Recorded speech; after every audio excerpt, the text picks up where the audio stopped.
Good. So can everyone hear me at the back okay? Cool. Fantastic. Wonderful. Well, look, thanks everyone for coming today to Conversations on Consciousness, how the CCN community can contribute. Good. So the purpose of this event is to try and bring together two communities. So first, the CCN community with expertise in computational modeling and AI, but who until relatively recently have engaged relatively little with the question of consciousness as a community. And second, the consciousness science community who work on consciousness, but who are only beginning to grapple with the implications of AI for consciousness research. Now, consciousness science is a flourishing discipline that has been flourishing since the mid-1990s, so there's a great deal to learn from it. But on the other hand, this isn't going to be an uncritical introduction, right? It's open to us to question the assumptions that consciousness science has made over the last 30 years and ask what consciousness science may have missed along the way. So the plan for today is we're going to start with an introduction by me, then 3 talks covering 3 Templeton World Charity Foundation adversarial collaborations by Lars, Steve, and Megan, and then we're going to have a general discussion at the end. Good.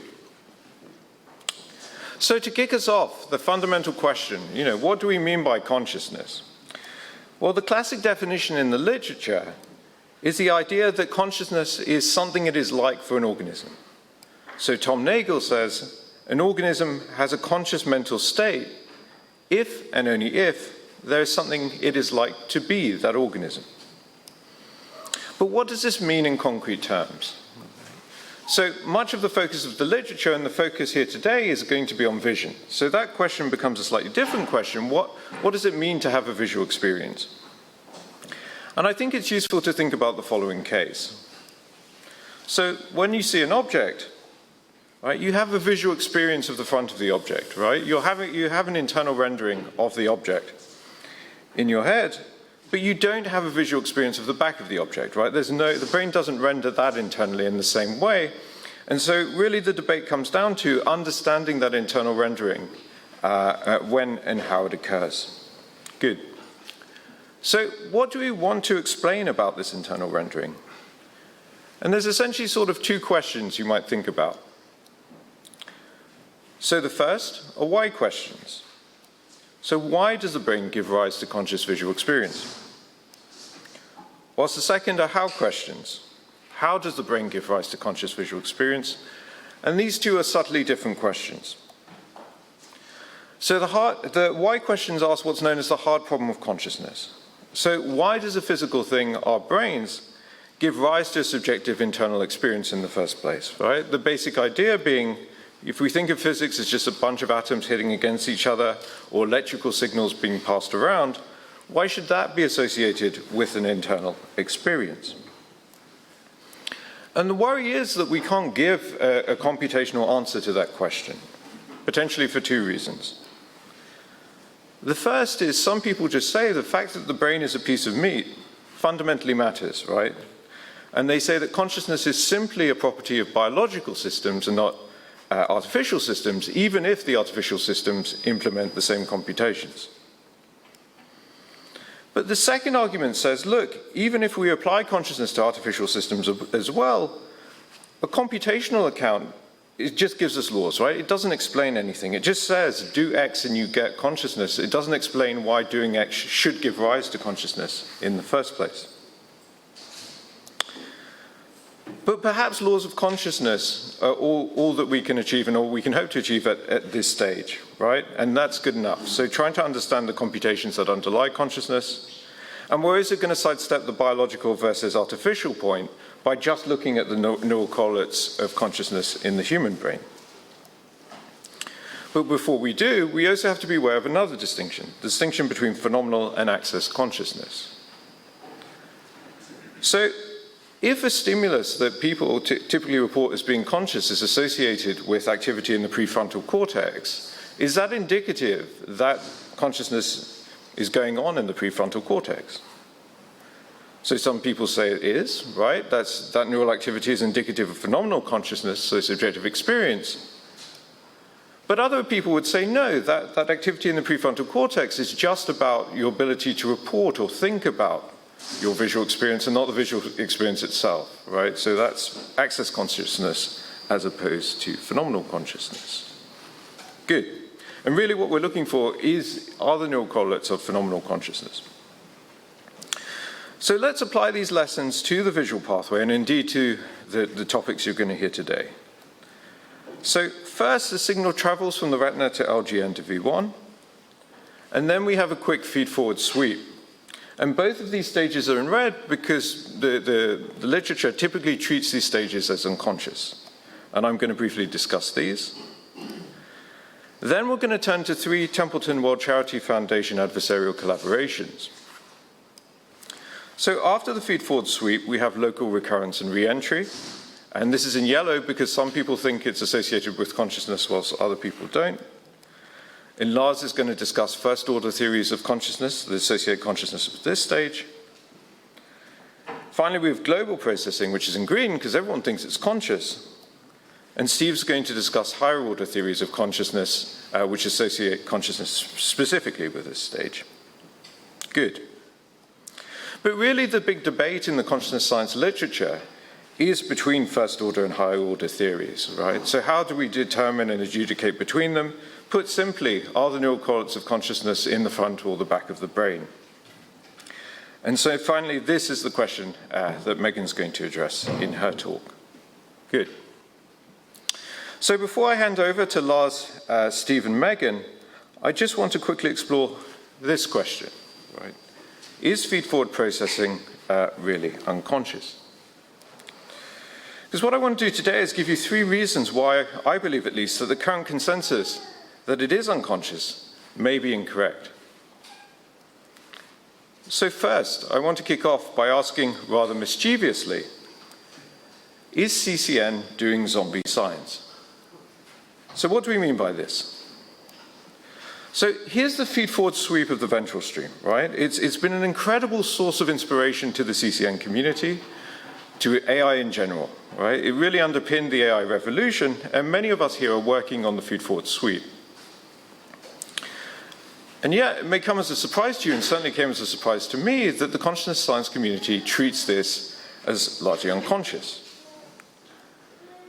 So here's Victor Lame, here at Amsterdam, who says, the feed-forward sweep is the brain at its best. It shows how it can function as a reflex arc, not very different from the simple sensory motor transfer that occurs in the knee-jerk reflex.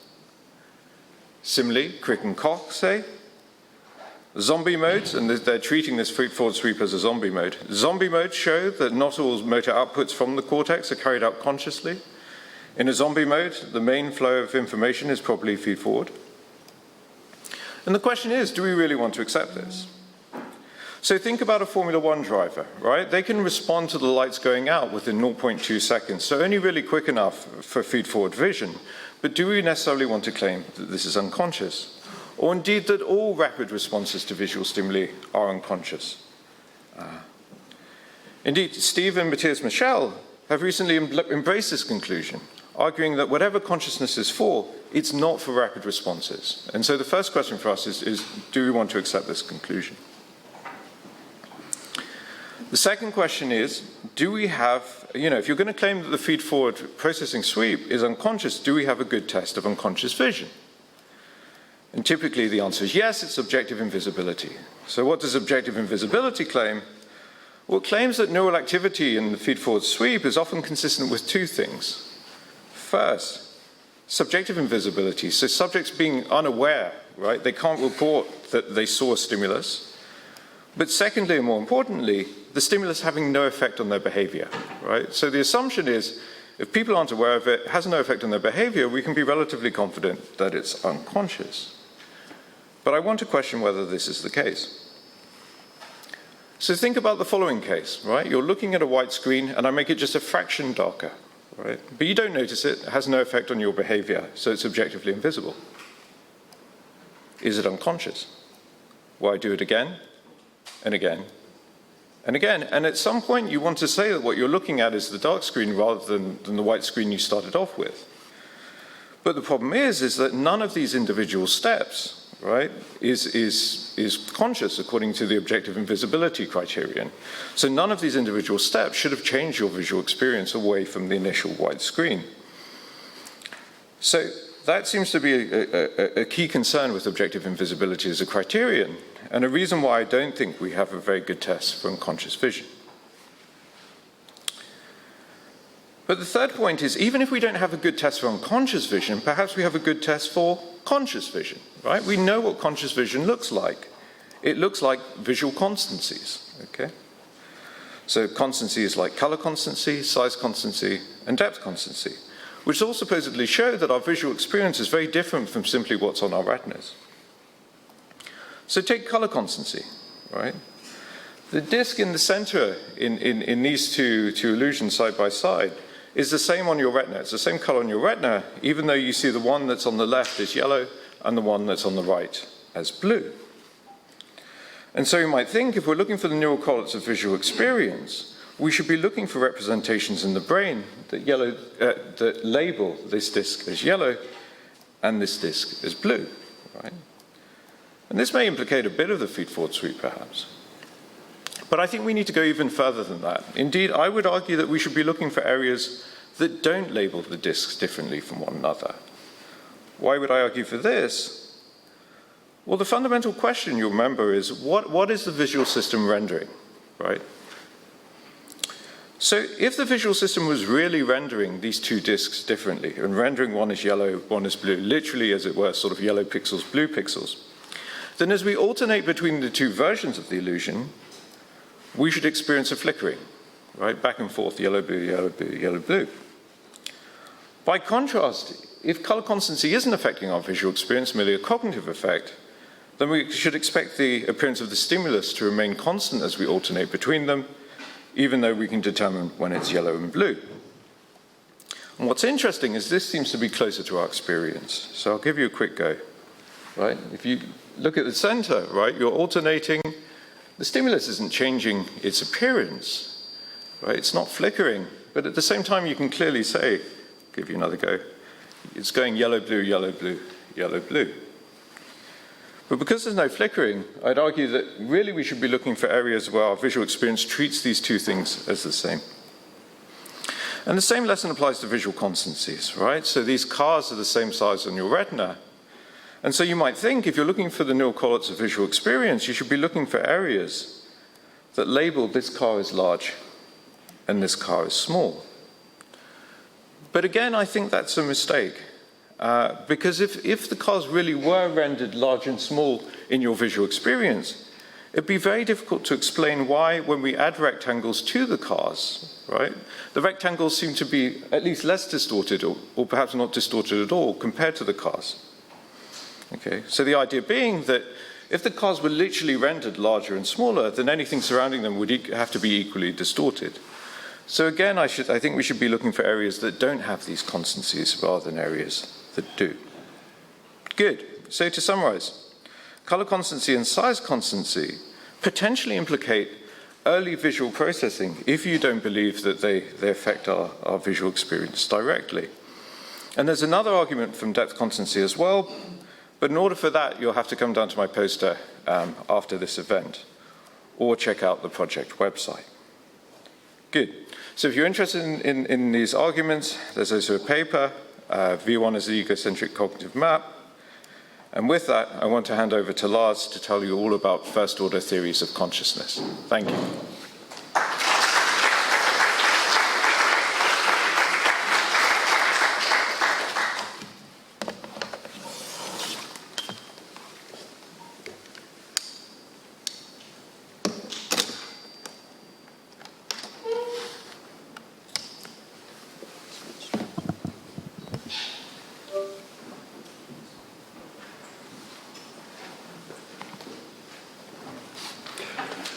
Good morning. Thanks, Paul, for setting up the scene and for the invitation to this beautiful venue and nice conference. So I will be reporting about the Intrepid, World Templeton, World Charity Foundation, adversarial collaboration. Why do I hear this? Is there anything I can do?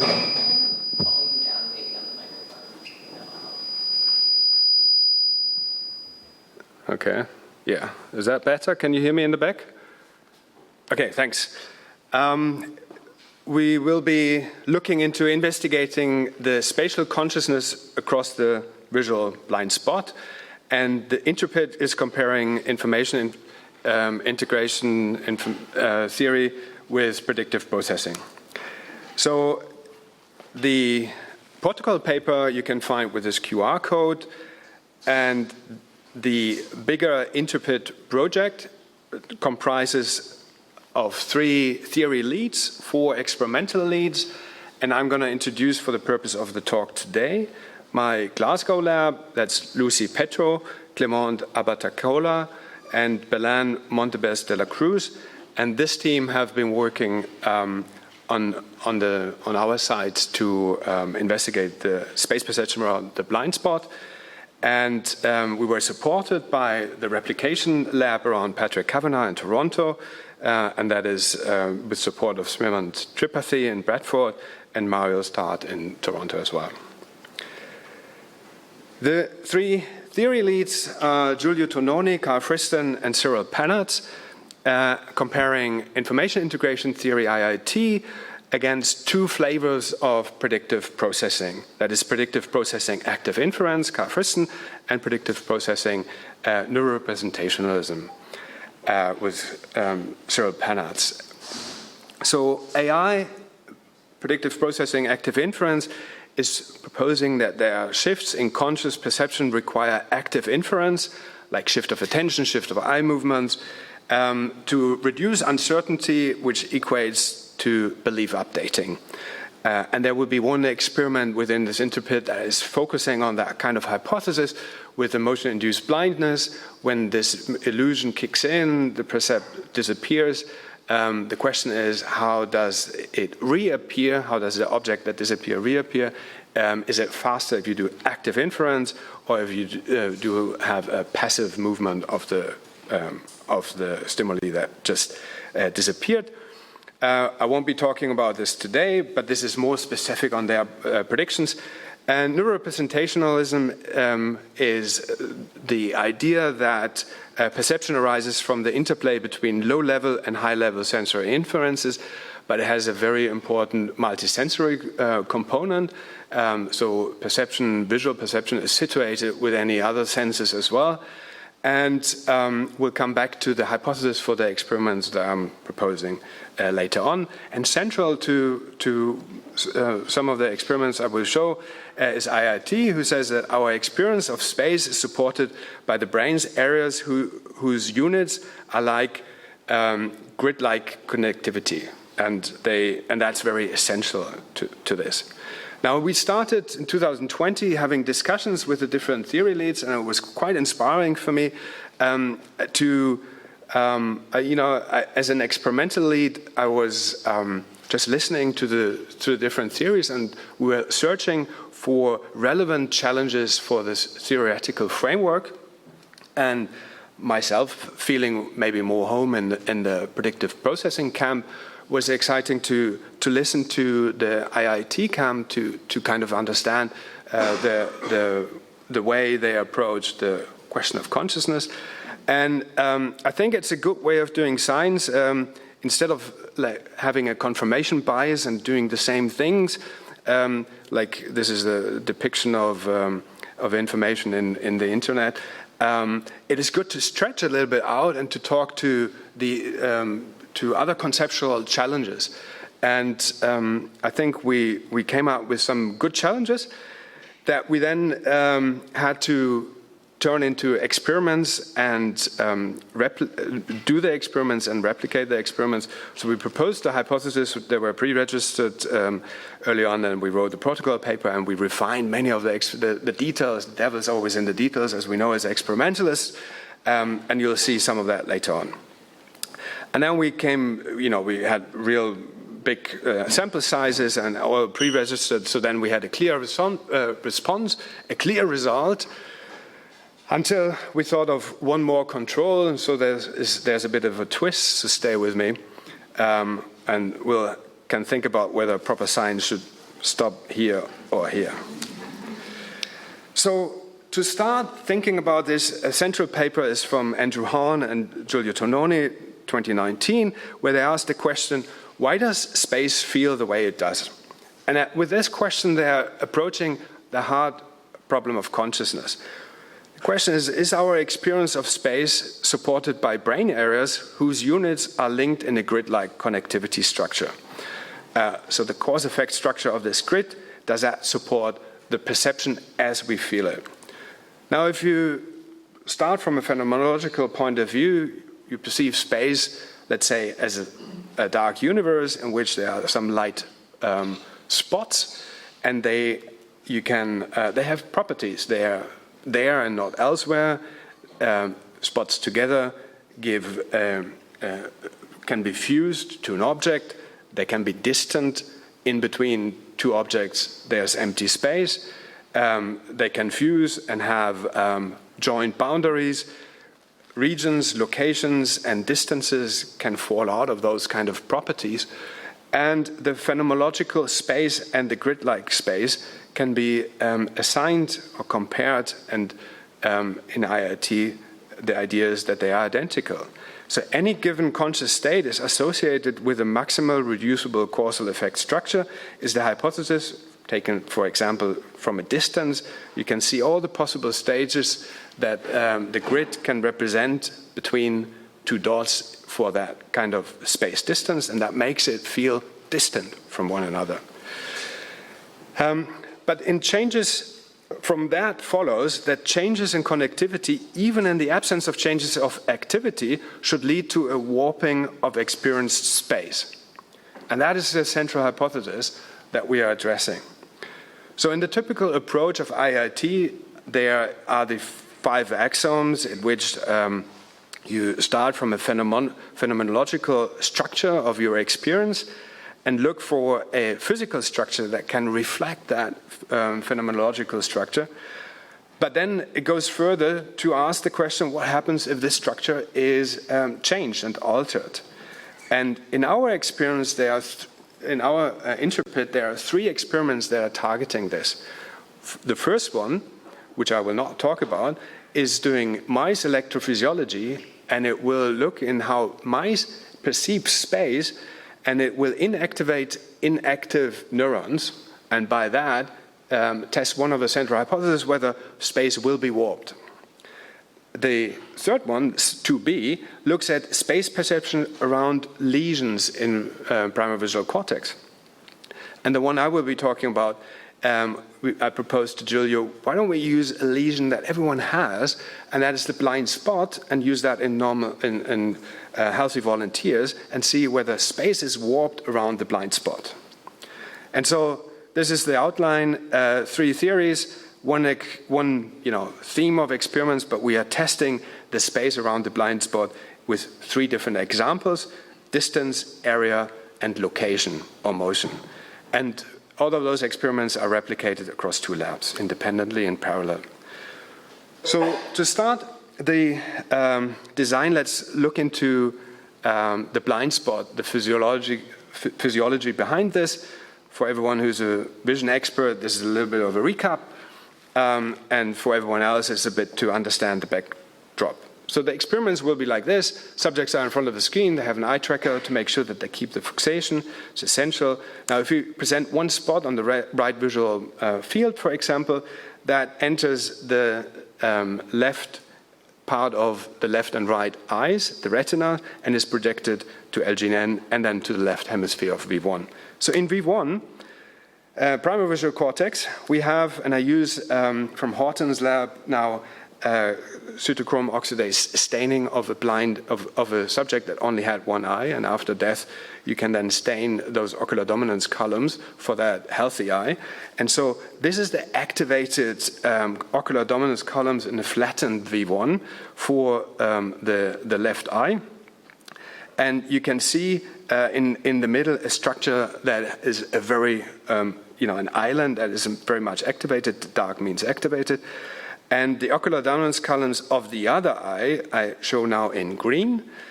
And so that's how we usually see the world. In the V1, it would look at the right visual field, and you have the ocular dominance columns covering every space in the visual field. Now, if you take out the stimulation of one eye, in this case the left eye, then you see the whole. So you need to close one eye to be able to see the blind spot, and this space here would then be the blind spot, and we are now thinking about designing experiments at which we are stimulating over the blind spot.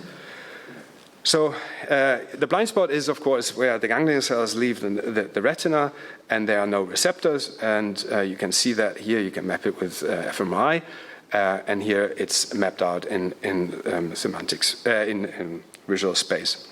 Now, for example, if we place 4 dots here, they are then processed in the right hemisphere. And so you don't see a blind spot, but if you close one eye, for example, and this is terminology that's important, if we close, if we watch the stimulus with the contralateral eye, so we close the ipsilateral, so now the right eye looks into this scenario, the blind spot is always on the ipsilateral to the seeing eye. So the blind spot in this case now would be on the right side, so outside of the stimulated area. It would be over here, so not at the stimulus, so we can use that as a control. And vice versa, if we close the right eye, now it's ipsilateral. Ipsilateral means that's the crucial condition in which the blind spot would be just in between 2 of those dots, and 2 of them are outside, and we are doing a distance comparison between the lower 2 and the upper 2, which one look further away. And if you want to perceive the blind spot yourself, I've been in this room yesterday to check this out. It should work in the sense you need to close your right eye, and you're in row 1, you're in row 2, 3, 4, 5, 6, 7, 8, 9, 10, 11, 12, 13, 14. Last row should be 16. And if you fixate on the number, close your right eye with your right hand, then this clock on the wall should disappear. I tried this with the technician. He said, "Yeah, I can read the time, but that's not enough. It should totally be absorbed by the surrounding wall. It should disappear," which by itself I think is an indication of phenomenological indication of context-dependent predictive coding or filling in. But we're not looking at filling in. The question we are interested now is if you place 2 dots around that clock, or a little bit higher or a little bit lower, will they appear to be different in size? And how many could see it? Did it work? No, yeah, okay, great. So how we do it in the real experiment, we have red-green glasses, we have a fixation cross, and we have some additional stimuli that help to stabilize the percept. In this case, we show the blind spot after mapping as a stimulus, and so the 2 eyes see this in this scenario, but since the blind spot falls exactly onto that, perceptually, that's what the subjects are seeing.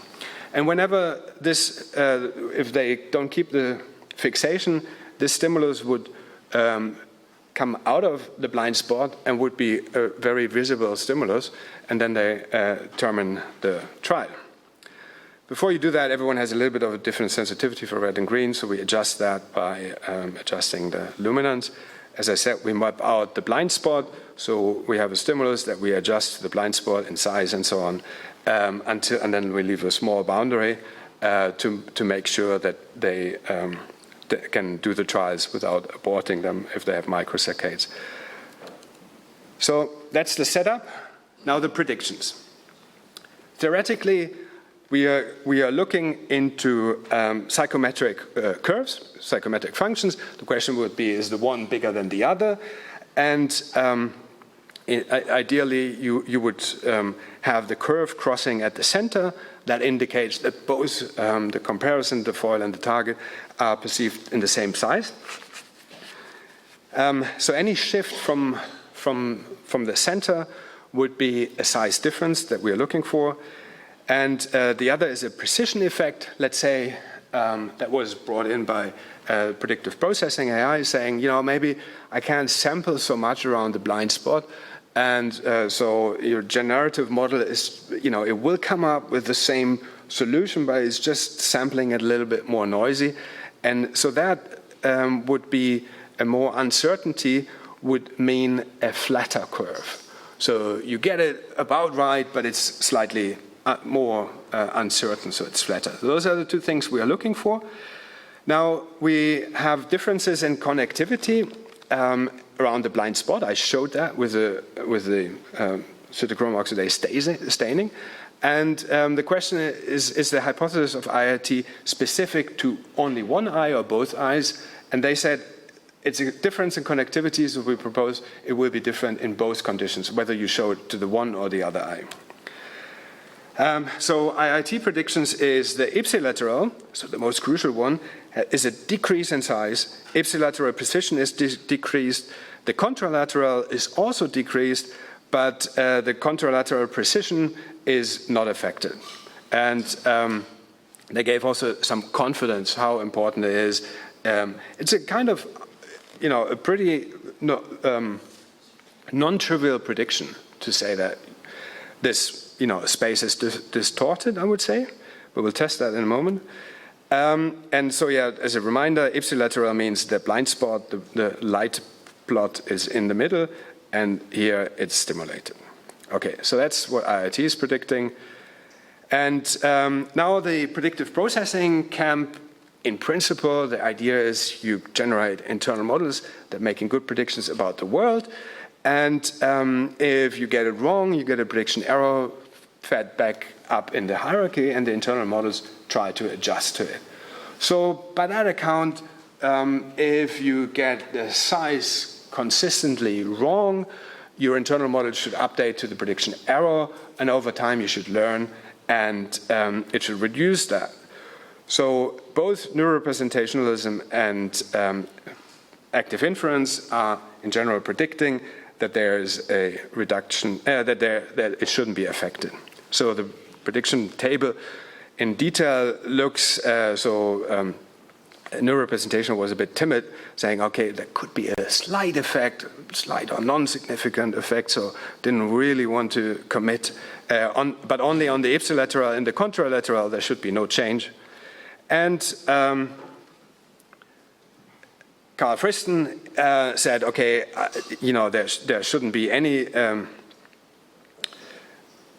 decrease. There should only be a change in the precision, because sampling, around the blind spot, you don't have as much population that feed into the internal models, and you get a little bit more uncertain. But there should not be a shift in the distance. Those are the predictions. Now let's go through the 3 experiments quickly. First one is looking at area, size of area. And in the top row, you compare the area to an area in the center. You adjust that. And it is either around the blind spot in this case. So you have this area size, and you adjust it in different steps to the center until it's perceived as identical. Or you do the same experiment outside of the blind spot at the reference area a little bit above, and do the same thing. So now, before I show the results, I would like you to bet on whether you're expecting to see a difference in the size or no difference. So all the ones that think there might be a difference in the size around the blind spot, please raise your hand. Okay, so that's okay. The ones that think there won't be a change. Okay, it's roughly equal. Okay, I'm glad that we do this before, because there will be the hindsight effect, right? So of course, everyone, there are some who can make up their mind, but in a minute, everyone would say, I knew it. So this is the result. So there's absolutely no effect, no size difference.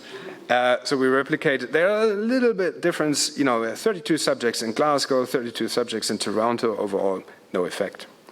But a very consistent effect of an illusion that we come back to, it's not going through the center. You need to make the foveal stimulus a lot bigger to match to the peripheral one. So it's about 1.2 times bigger. So the fovea needs to be bigger to match the peripheral. It's a known effect, so that's replicated. So how does it compare to the predictions? So the bias was predicted to be seen smaller from IIT. That didn't happen. And predictive processing, non-representationalism was a bit predicting both, so they can't score much here. This is for ipsilateral, and for contralateral, again, IIT said there should be something, there wasn't, and the others said there isn't anything, and they were right. Now, in the precision, so the slope, again, IIT said there could be a difference, but on the ipsilateral, that wasn't the case, and contralateral, no one predicted anything, and that was the case. So the second experiment is on curvature or location. So here, the idea is a stimulus is moving up and down next to the blind spot or not. And so next to the blind spot or below the blind spot, different location, same experiment. And the task is always to say, is it bound towards the right or left?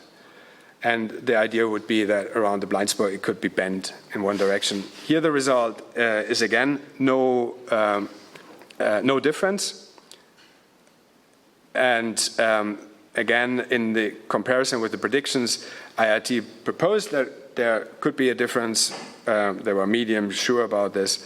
That wasn't the case. And let's move to the third and final experiment, at which we looked at the distance of two dots. And the dots could either be, the target could be outside of the blind spot, and the foil would be moving at different directions over the blind spot or not.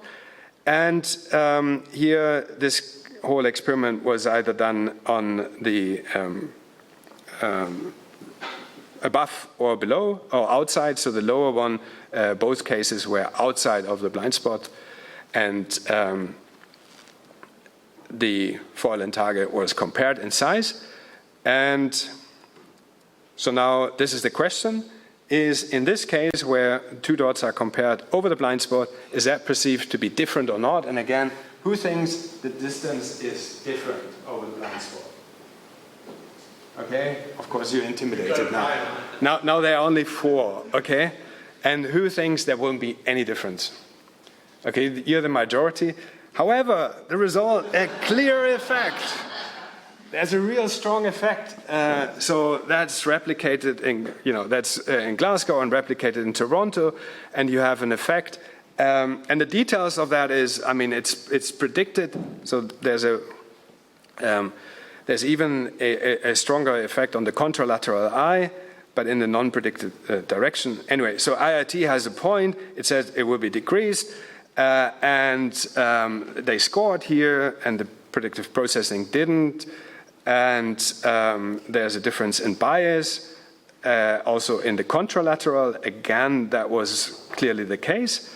So both of the curves are up, shifted. And then there's also a difference in slope that was predicted, but it went in the opposite direction. So IIT can score on the slope. And by this, we can come to the conclusion, but bear with me for another minute. So the 3 spatial judgments came to the conclusion that the extendedness around the blind spot, in the distance case, it's most consistent with IIT prediction, with a counterintuitive prediction that there's a size difference. The area was most consistent with the predictive processing, and the same for the location or motion curve. So what was different with the distance task? And so you could take the perspective that the distance is maybe the most sensitive one. It's really the one that's where the 2 dots are arching over the blind spot, where in the other case it's surrounding it, and so maybe it made it most sensitive. Or could it be something else? So up to this point was pre-registered, right? I mean, there's a clear score for IIT. So now Patrick Kavanagh, being Patrick Kavanagh, he said, you know, there's this thing about this vertical effect. And I feel a little bit uneasy about this. So vertical effect means these two lines, the vertical one looks a little bit taller, even though the same size. And the way we presented the stimuli, they're all pointing, they're at the same polar coordinates. I thought that's a very good way of doing it. But he said, why don't we try it in one different way? Because here we have more vertical effect, and here more vertical effect than here.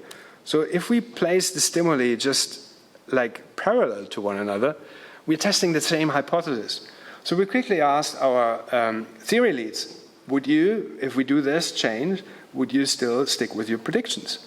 And all agreed, they had the same predictions. And so now, in the interest of time, I'm not going to ask you again, but the result, the effect is gone.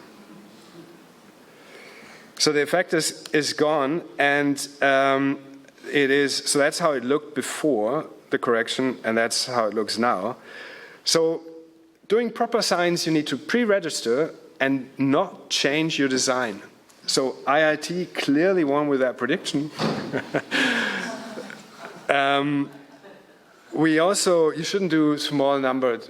So actually, you know, I said this is 14 and 22. By now we have the numbers more closer to 64.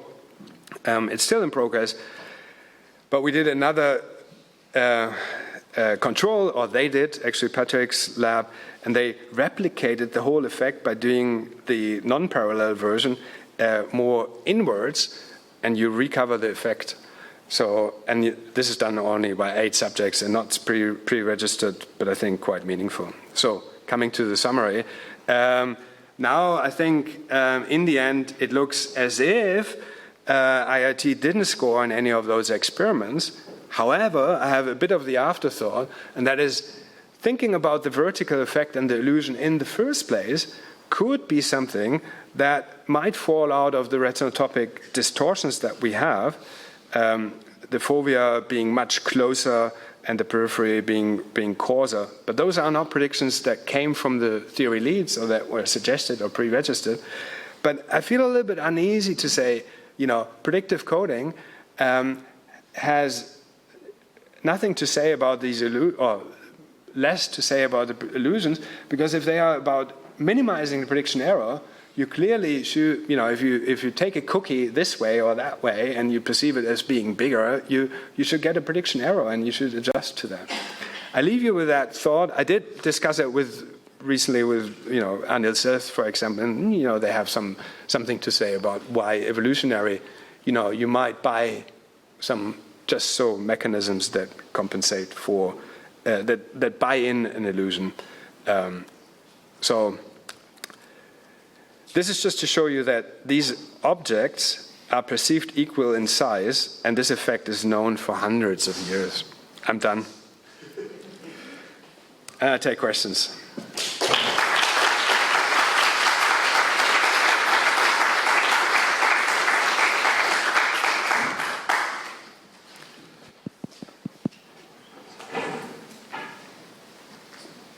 Yes?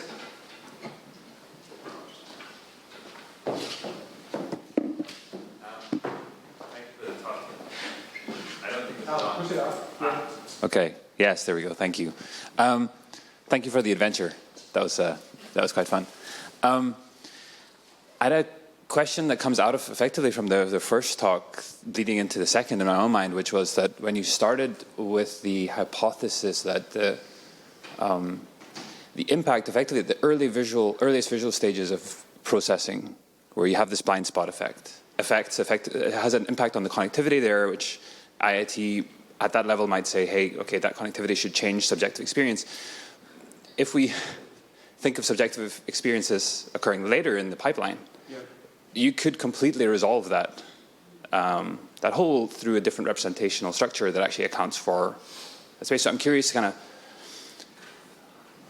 I guess there's a limit to the level at which we're able to talk about the impact of this kind of study. I'm curious for you to talk about that, to hear from you about that. Yeah, I mean, I proposed to Julio various ways of like filling in or top-down processing, which is more the thing I do as my day job for, to look in cortical, back projections and so on. But he wasn't interested in that at all because he said, "Oh yeah, of course. Once you go higher, you have more contacts and contacts. They do something and they add to that. But you have something. You have this first canvas of at which things are at a certain place, and then they do something. You can correct them, or they might fall, but that can come later. But to start with, you have this cause-effect structure of that phenomenon, the kind of space, and that is what he's interested in, where he's starting from.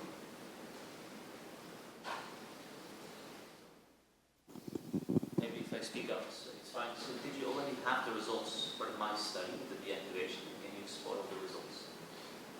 There are pilot results, and I will not comment on them. So we need to be a bit careful. So these are, pre-published data, but they're at a stage where we, as a consortium, kind of feel good about them. We have discussed them and so on. But the mice, there are many details, and I don't want to take any attention from those results. So the reason I'm asking is because there you said you sort of experimentally deactivated neurons that were inactive. And there, of course, if that warps space, there's no argument against it. In the case of the blind spot, I can imagine that there's some idiosyncratic means to compensate for, the grid to begin with. I mean, obviously, sort of, Danoni knows IIT better than I do, but I could imagine there are some counter-arguments there. Whereas for the my study, I couldn't find any counter-arguments. Yeah, so if you're interested, I mean, they are pre-registered, so the whole design is online at OSF, and that study is also at PLOS ONE, pre-registered, so the hypotheses are there. And there are technical problems with getting the mice to train and to respond, but the idea here is, you're stimulating a region and then you're cooling another area adjacent to that. Does that affect the overall weight percept of is it more left or right? Great stuff. And did I answer the question? Yes. Thank you. We need to move on. Yeah. That's wonderful. So we'll move on to Steve Fleming next, who's going to discuss higher order theories of consciousness.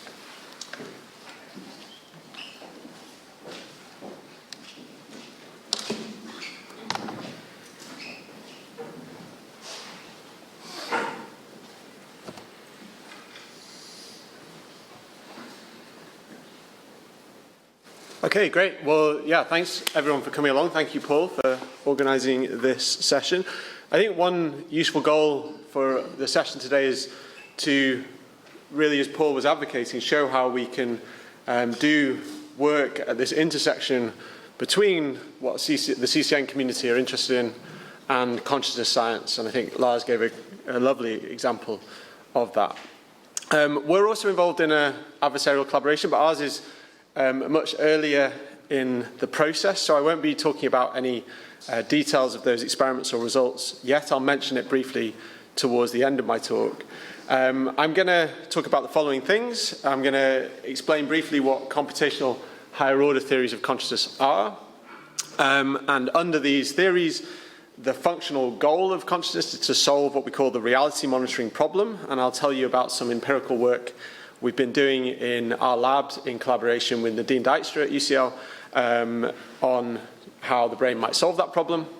And I'll then also tell you a bit about an evolutionary story about the origins of reality monitoring based consciousness that I've been working on in collaboration with my philosopher colleague Matthias Michel, who's based at MIT. And I'll end briefly with a description of our adversarial collaboration ethos.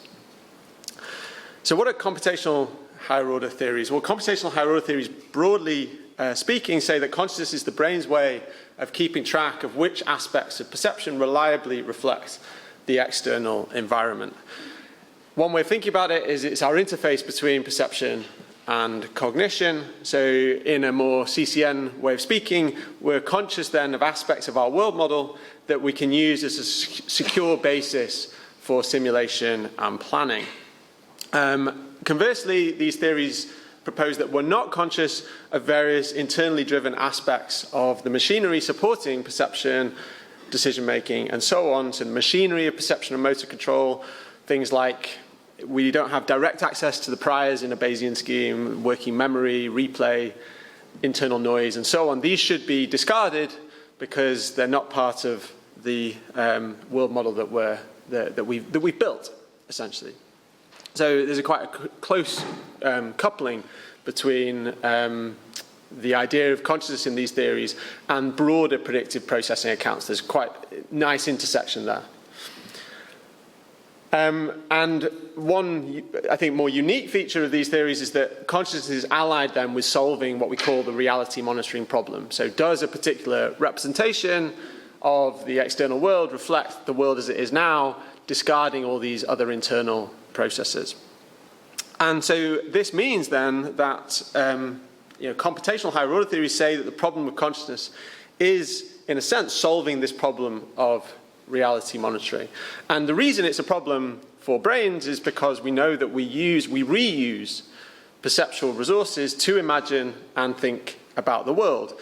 This is an empirical feature of much recent investigation into internal imagery. So we know this is a review from Nadine and colleagues showing that there's nice overlap in, for instance, the ventral visual stream between what's going on when you're imagining things and when you're actually perceiving those same things. And that goes all the way down to the single neuron level. This recent study from Doris Sau's group showing that when you ask people to imagine simple objects, then you recapitulate the same neural population activity as when you're perceiving that object for real. So then this problem of reality monitoring then is, how does the brain know whether sensory activity is reflecting reality or imagination given this overlap? And this is the question that over the past few years Nadine and I have been tackling. So Nadine was a brilliant postdoc in my group. She's now gone on to start her own lab at UCL addressing these very questions. So if you're interested in this line of work, then please go and speak to Nadine. So the kind of thing we've been doing is experimenting with the imagination in the lab, looking at how people are able to imagine low-level visual stimuli and then tell the difference between real stimuli and imagined stimuli. So we might give you a patch of flickering noise like this and ask you to imagine, for instance, this left-tilted grating appearing within the noise as vividly as possible, as if it were really there. And we can then ask you questions about the vividness of your experience, whether what you saw was real or imagined, and so on. So let's all try this together now. If you just have a look at this template on the right-hand side, and then I'm going to show you a patch of flickering noise. I want you to try and imagine that template as vividly as possible in the noise. Okay, ready? Wah! Okay, go. Okay. Was a real stimulus presented on the screen? Yes. Yes, okay. So we asked people this question. Now this was relatively straightforward because towards the end of that flickering noise we did ramp up a real stimulus, but in the experiments that we've been running we titrate these real stimuli down towards threshold, and then you can probably get a sense it's going to be quite a hard thing to do, right? To tell the difference between whether what you're seeing is imagined or real.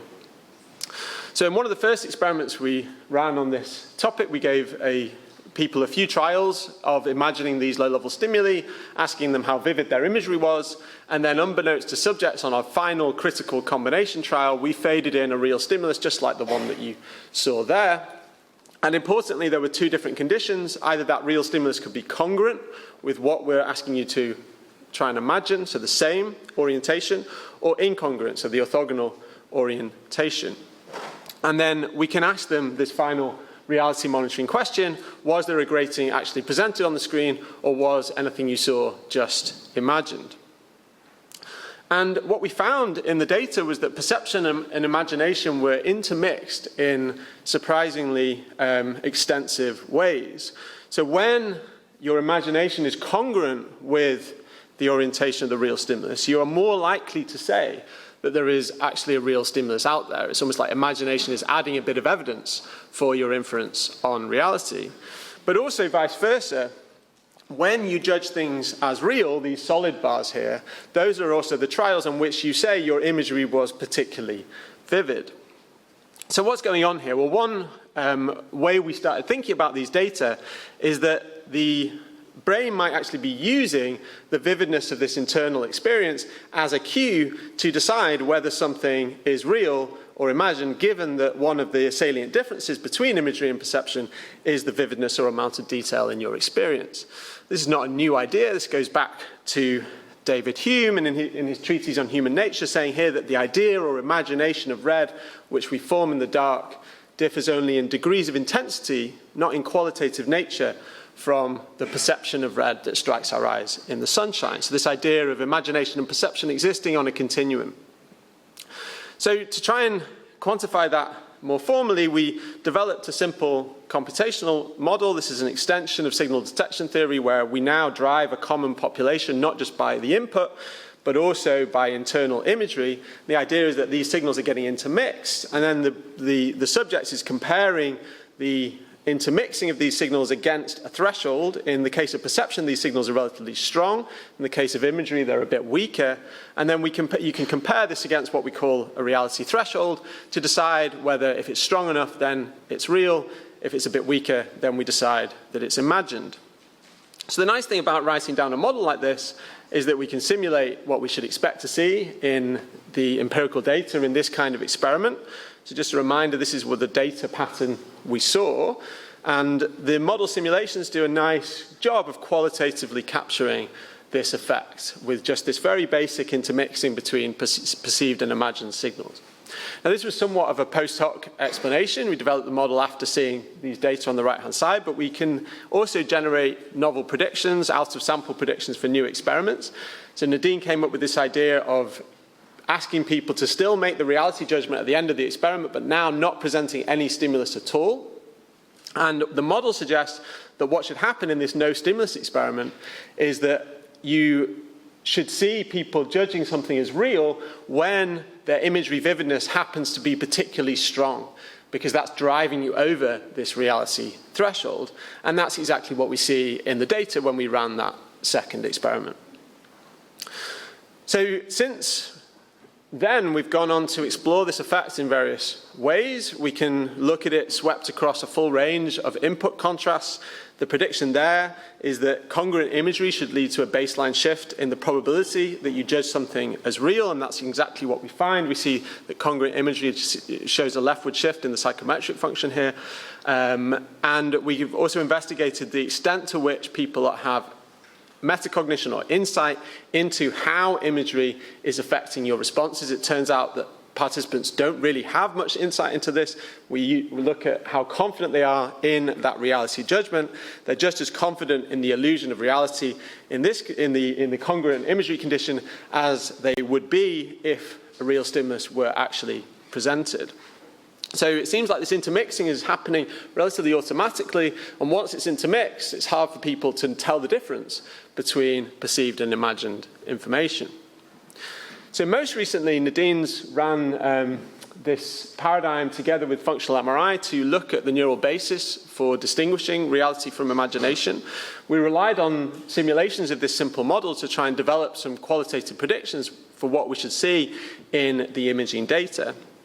And I won't talk through all the details here, but essentially we can simulate what we should expect for the magnitude of this internal intermixed signal, this reality signal, as a function of different cuts through the experimental design, as a function of stimulus, the person's response, how vivid their imagery was, and so on.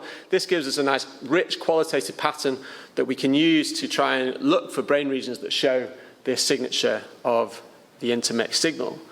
And what we found was that in the bilateral fusiform gyrus, so in mid-level visual areas, we saw that all these signatures of this intermixing were obtained. This is pretty striking, we think, because these stimuli are relatively low-level gratings. And yet the intermixing we see between perception and imagination is in mid-level visual areas, not in early visual cortex. We also were able to look for neural correlates of the reality threshold.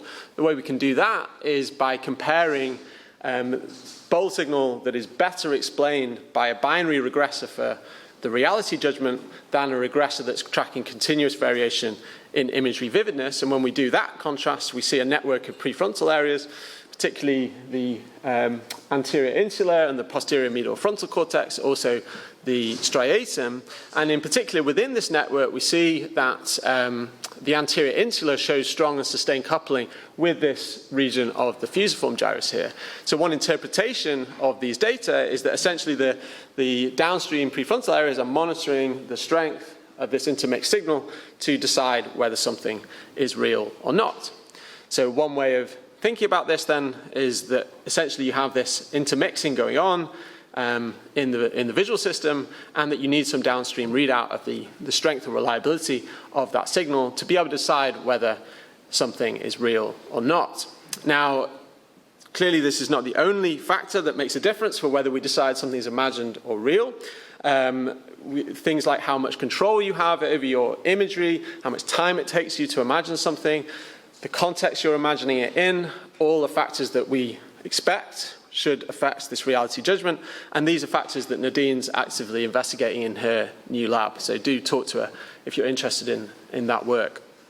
Now, I think this solution to the reality monitoring problem that we're proposing in this empirical line of work is nicely allied with theoretical proposals that's coming from the consciousness science literature. So Hak-Quan Lau's proposal here is known as the perceptual reality monitoring model. And the idea here is very similar to the model I just showed on the previous slide. The idea that a higher order discriminator is attempting to distinguish between internally generated signals and externally generated percepts. And this model, Hak-Quan argues in his 2022 book, provides a psychological basis for conscious experience, because under PRM, conscious experience is the process of trusting signals for the use in the service of cognition. Conscious experience is what we call external reality. We can formulate that within a predictive processing framework. This has been a line of theoretical work in my group. This is what we call the higher order state space model. Very similar flavor. The idea here is that the higher order states in the predictive processing framework are monitoring whether a first order world model is reliable enough. The way it does this is it marginalizes over all the content in the first order model. So the idea is that the top of this model is actually pretty lean and not very rich. It's basically just performing this reality monitoring operation. And it's saying if the first order world model is reliable enough, then we can use it as a basis for further cognition, simulation, planning, and so on. With Nadine, we've recently been expanding this model out to be slightly more sophisticated than just a single layer of monitoring at the top. Here we have the idea that not only are we monitoring the strength of the first order representations, but also their precision. And this account can, the idea is that the monitoring of precision is underpinning our sense of reality. That allows us to start modeling why people are able to generate internal imagery that is perceptually strong but not confused with reality. And this is a recent preprint if you're interested in checking out the details of this. This actually means that this kind of framework is coming very close actually to the proposal from Hak-Quan Lau. There's not really any meaningful difference. It's just that we're trying to operationalize it within a predictive processing account. So now I just want to switch to talking about this work we've been doing with Matthias Michel on evolutionary perspectives on consciousness. And we've been developing this notion that reality monitoring might shed light on the origins of functions of conscious vision. And more broadly, what we're trying to do here is ask, what is consciousness for? And I think this is a useful question to ask because most theories of consciousness treat the brain kind of as an endpoint. Something becomes conscious, and there's some kind of property of the system that generates this difference, like recurrent processing, like global broadcast, and so on and so forth. But in all the theories we have, really, there's been limited consideration of the functional goals of consciousness, what is consciousness for. And that's quite different to other areas of cognitive science. We have this implicit assumption that we can understand the internal operations of the system in terms of decision-making, memory, perception, and so on, in terms of the functional goals. And this piece has been missing in consciousness science, I think. And one way of thinking about this is within Mars levels of analysis, where a lot of our theories are situated more at the neural or algorithmic level, and we know pretty little about the functions or goals of consciousness. And this is where I think the CCN community has an exciting role to play here, because we're really used to thinking about how to cross these different levels and how to think about this functional level as constraining algorithms and implementations. And this, I hope, would have been music to the ears of the late Daniel Dennett, who was always fond of asking what he called the hard question of consciousness as opposed to the hard problem. So he would always say, once someone posed him an explanation of the difference between conscious and unconscious states, he would say, okay, but then what happens? Why is it, what's the point of that difference that's been set up there? So with Matthias, we've been very inspired by this work by Malcolm McIver, who's a roboticist and evolutionary biologist, who has been working on this notion of sensory horizons. So a sensory horizon is how far you can sense beyond yourself. And McIver proposes that the water-to-land transition is a key evolutionary juncture for this massive expansion in visual range, because the physical properties of water mean that you essentially cannot see very far. And under these limited sensory horizons, then you are forced into a mode of behavior which is dominated more by faster sensory motor reflexes, because anything that's impinging on your sensory volume comes quite late in time. Whereas as soon as you get this terrestrial visual scene, you have a massive increase in sensory range, and then it becomes adaptive to have these slower timescales of sensory motor action control. We get the luxury of being able to think, essentially, based on what we're perceiving. So the general idea then in the case of vision is that if you have a large sensory horizon, you have the luxury of cognition, you can take your time to plan and so on. Imagine you're driving down a road and you can see way down the road and an animal walks out in front of you, but it's still way down the road. You don't panic, you can kind of slow down, think about where you're going to stop and so on. Contrast that with this situation where your sensory horizon has been limited by driving down the road in the dark. Now imagine a deer jumping out in front of you. You won't have any time for perception to shape planning. You're just going to have to act in reflex mode. So the idea is that under these shorter sensory horizons, the faster reflexive habitual actions are guiding behavior. And as Paul mentioned, we consider these as largely unconsciously driven.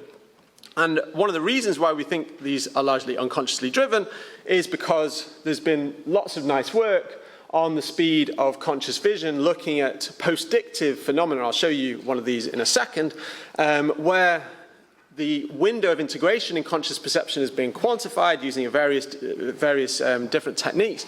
And it suggests that the speed is kind of towards the right-hand end of this gradient. And if conscious vision is relatively slow, then that suggests it can play this functional role in cognition over larger sensory horizons, but it's less useful for online control of action. I won't talk through the details of this study, but I highly recommend it from Michael Herzog's lab. It shows using these Vernier offset paradigms how there are surprisingly long windows of integration in conscious perception. The take-home message here is this one, basically, that we kind of have the intuition that what we're seeing is guiding our actions, a bit like you might have the intuition that the Formula One driver is making the decision to go on the basis of conscious perception, but that's really a kind of postdictive illusion that we're building these conscious models for something else. It's still very useful to have them, and I'll tell you why we think it's useful, but they're not actually controlling the online response. This also fits in with work, for instance, from Mel Goodale and David Milner, suggesting that the online control of action might be driven largely unconsciously, or at least more unconsciously than we often like to think. So the proposal in the paper with Matthias is the longer range visual horizons afford the time for visually guided planning. This capacity is supported by the slower speed of conscious vision. Online action control is, in contrast, guided largely unconsciously, and that the emergence of this capacity to use perception in the service of internal planning, simulation, and so on required the development of these reality monitoring strategies. And in particular, it required the development of reality monitoring over time, because animals face the need to plan in the here and now.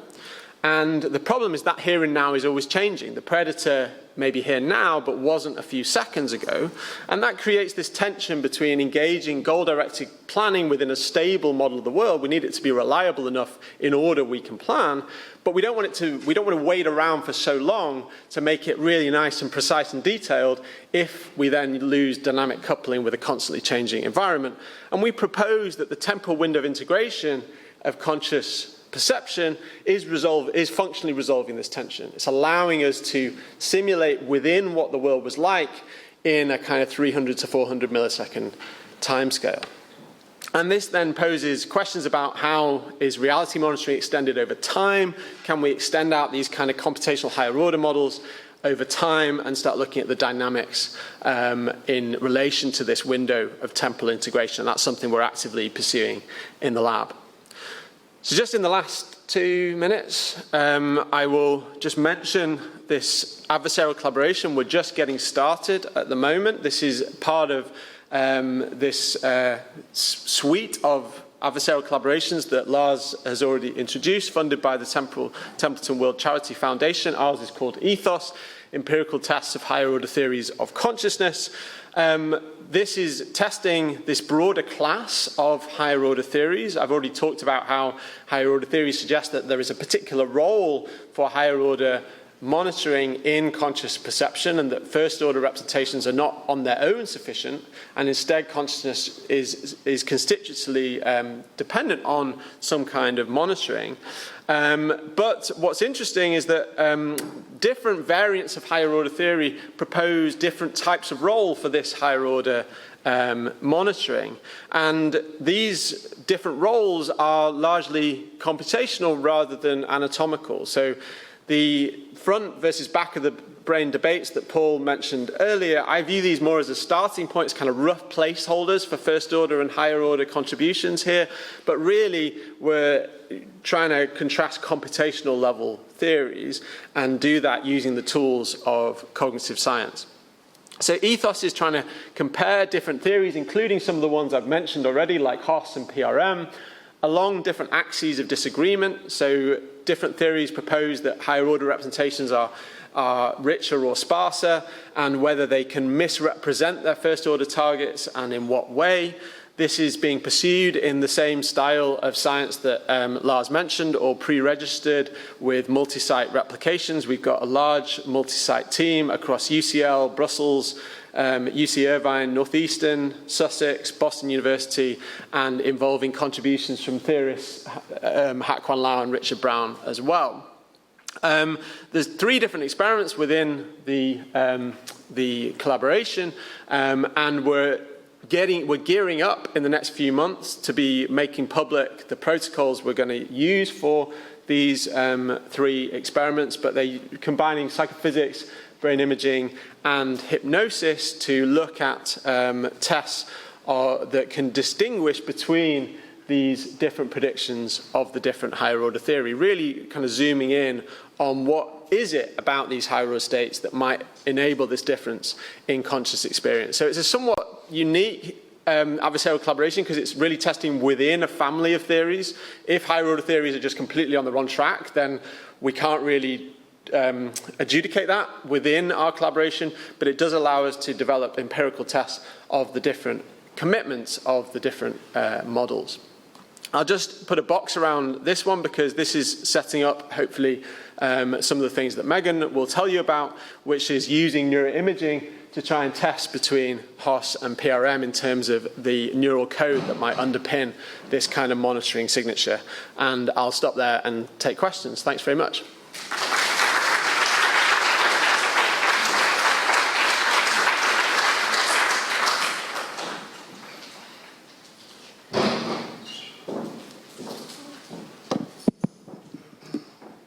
There's one there, yeah.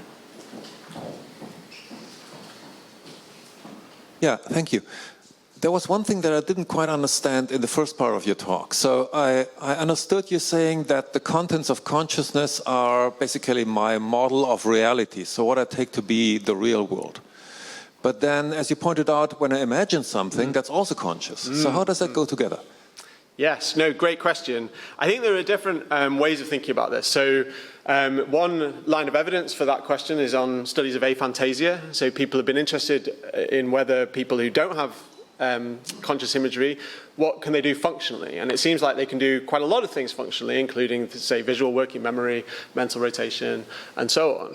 So one way of thinking about this is that essentially the conscious imagery is, in some sense, the spillover of internal activity that we're using in a functional way in terms of simulation and planning into consciousness. But it's not got any functional role by being conscious. That's a line I favor. I know Nadine has slightly different views on this. But yeah, so it's a really interesting question. Like, does being conscious of your imagery tell us something about the function of consciousness, or is it kind of a red herring? Yeah. Yeah.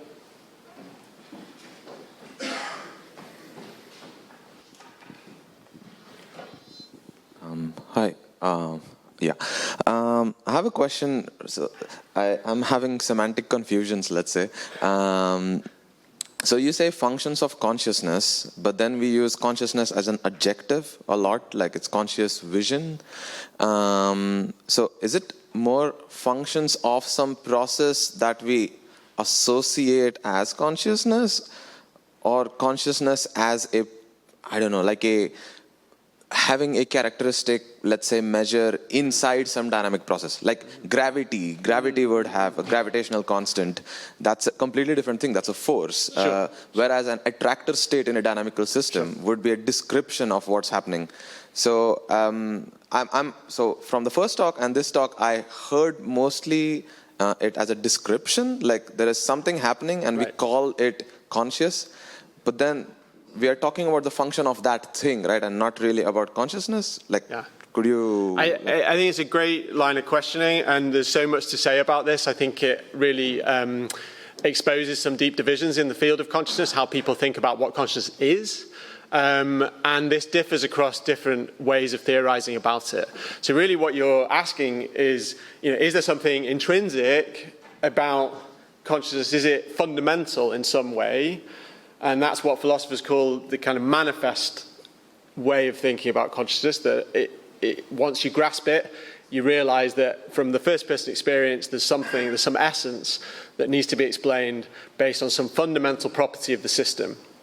Now, these approaches, the ones I was talking about, take a slightly quite a fundamentally different stance on that, which says that once we have, it's a functional perspective, once we have explained the functions, then there's not anything additional left over, that it's not necessarily the functions of consciousness, it's functions for consciousness. The reality monitoring story is probably the strongest one in that respect, because it says that essentially the computations that may be supporting something like reality monitoring distinguish between what is real and what is internal. That just is the basis of what we are calling conscious experience. So then it becomes more of a descriptive account. We have these folk psychological concepts, and there's a cluster of functions that we say, okay, that is what we're calling consciousness.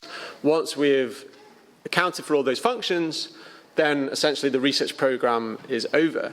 And that's quite distinct to a metaphysics which says, no, there's something fundamental, right? And I think that's more of a philosophical question. Science is not necessarily going to be able to discriminate between those two. Yeah. Good? Okay. That's wonderful.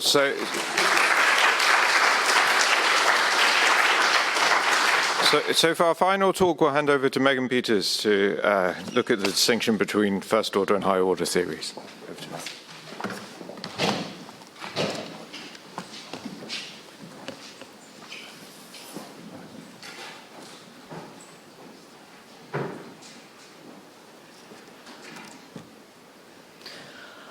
Awesome. Okay, so yeah, we'll talk a little bit about the adversarial collaboration that Steve just mentioned, and then I'll zoom out and talk about another one that's much further along and actually has some results to share with you.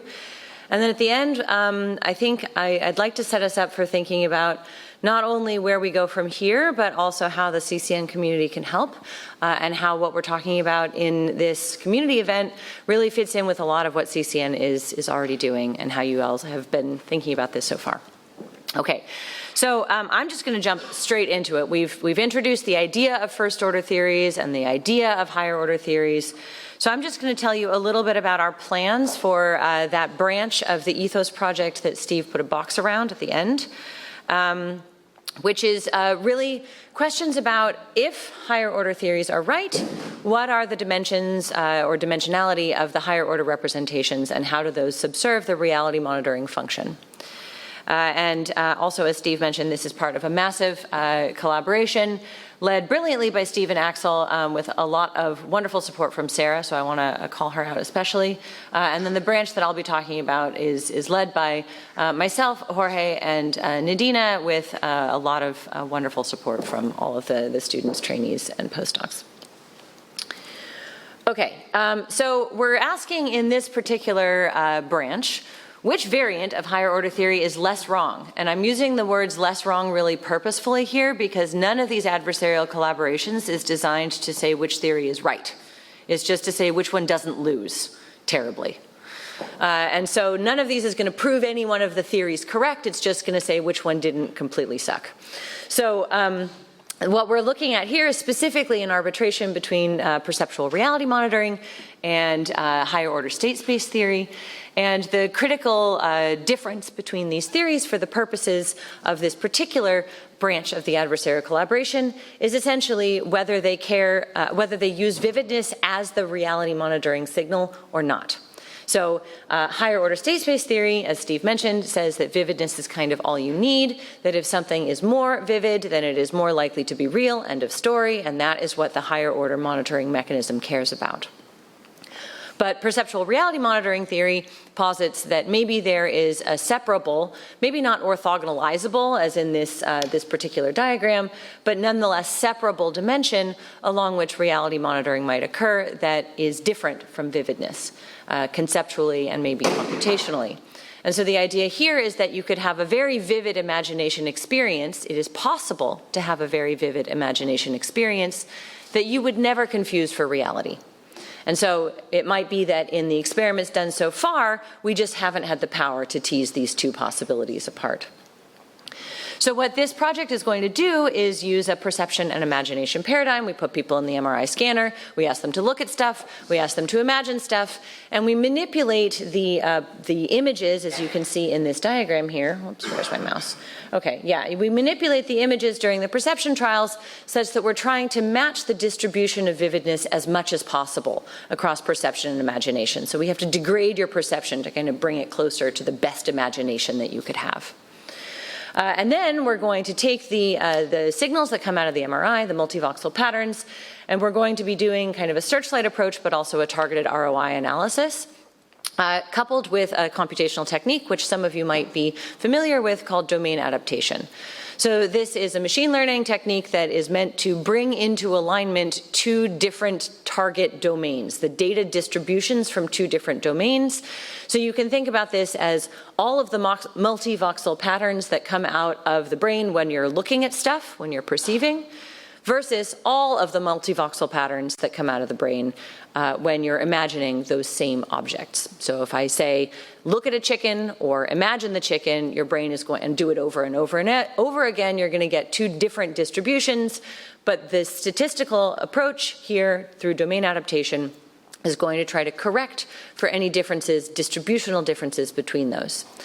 The goal here of doing this alignment across perception and imagination to bring those into statistical alignment with each other is that we're essentially collapsing the reality monitoring dimension.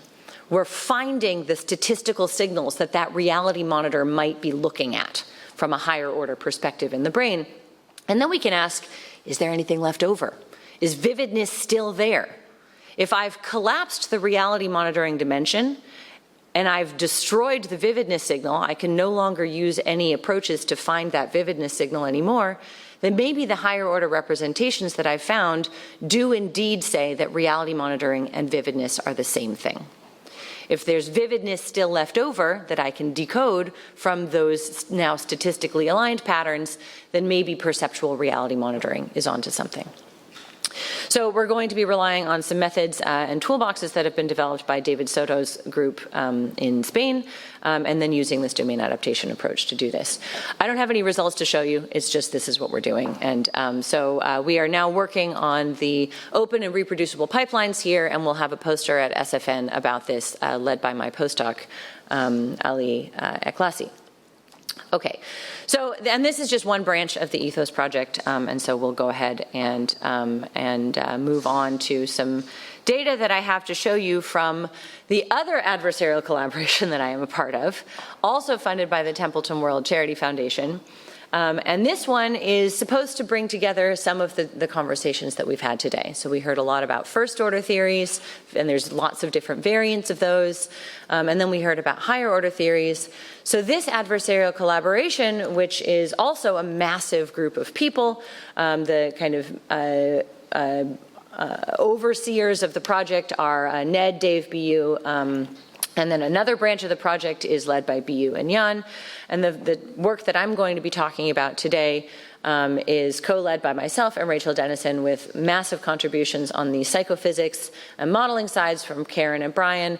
And then the MRI components that I'll briefly introduce are also led by Michael and Emil. And the results that I will talk about today are actually up as a preprint. So if you're interested and you want to find out all of the details, you can not only go look at the pre-registration that we have up on OSF, but you can also go and look at the preprint and all of the 50 pages of supplemental material that it also includes. Okay. All right, so the purpose of this entire adversarial collaboration here is to ask, are first order representations sufficient to explain subjective experiences? And so as Steve mentioned, this is kind of beyond just the back and the front of the brain. This is really about the computational nature of these types of representations and these types of signals within the brain. So higher order theories say that sensory signals underlie objective performance, so it's potentially unconscious. And only those higher order signals that might be kind of looking at the first order signals, those are the ones that track the subjective experience, the vividness that we have, that we experience about our perceptual processing. And so these higher order theories essentially then say that there's maybe something that's kind of up generally in this vicinity in the brain, but again, it's not about anatomy, that's watching those first order representations and then making judgments about them. So that these are representations about representations, which themselves are about the external world. And the contrast then is those first order theories, and the theory version that we're looking at in this adversarial collaboration is the local recurrency theories that are primarily led by Victor Lema and his colleagues. And those versions of first order theories say that sensory signals, in this case, the strength of recurrent processing or recurrent feedback in early to kind of mid-visual cortex, that those signals, that whether they're strong or weak at any given moment, that is sufficient to explain both your objective performance capacity and your subjective experience, the vividness with which you perceive the world. And typically, these kinds of approaches will use as empirical evidence supporting the local recurrency theoretical constructs that if I show you this image here on the left, all of you, I hope, will see like a little square kind of popping out from the background. But if I rotate this little square 90 degrees, it completely disappears into the background. Or if I rotate, in this case, the background 90 degrees, the little square disappears. And so the idea here is that this kind of pop-out effect that is conscious is driven by the local recurrency, the feedback that happens in earlier visual cortex. So you can measure, using neuroimaging approaches, electrophysiology, EEG, or even MRI, the level of the strength of the local recurrency by showing people a bunch of these things on the right, and then showing people, or monkeys, a bunch of these things on the left, measuring the brain activity that goes with both, and then subtracting. So the idea is I subtract off the feed-forward sweep, which is identical between the two images, and then what I'm left with is the strength of the feedback on a trial-by-trial or condition-by-condition basis. Cool. All right, let's do that. Let's measure the level of first-order recurrency and see whether it tracks subjective experience. If it does, first-order recurrency theory wins or doesn't lose. And if it doesn't, then it does lose. Easy. That's the end. No. There's a problem. And the problem is that, like we've kind of seen throughout the talk so far, the better you are at seeing the world and operating within that world, the more subjective experience you typically have. And this is true in basically every study that has ever been done on subjective experience. You say, oh, you have a detection D prime that's higher and you saw it more vividly. Yeah, well, now they're just perfectly correlated. So I don't know, if I don't control for that, whether I am measuring objective performance capacity and its neural correlates, or subjective experience precisely, uniquely, in isolation, and its neural correlates. Make sense? We can see this really carefully, or really easily, in like attentional manipulation. So if I make you attend to something, you're going to do better at telling what that thing is, or where it is, or you're going to have a stronger ability to detect that stimulus. So, contrast sensitivity is improved, spatial resolution is improved, and you also think that it's brighter. You think that it's louder. You think that it's bigger, those kinds of things. So they're perfectly correlated. So we have to find a way to control for that, to control for the objective performance. All right. Turns out there is still hope, though, and attention may, in fact, be the key, because attention does something very strange as long as you account for the benefit that attention gives to performance. So what this means here is that if I account for or control for performance, if I match performance across attended and unattended conditions, that attention seems to counterintuitively lower visibility ratings, especially out in the visual periphery. I'll unpack this a little bit. What this means is that, if you're not paying attention to something, your accuracy does indeed go down. Okay, you get worse at some task. But your subjective experience does not go down enough to account for how much worse you actually are. Okay? So both went down, but one went down more.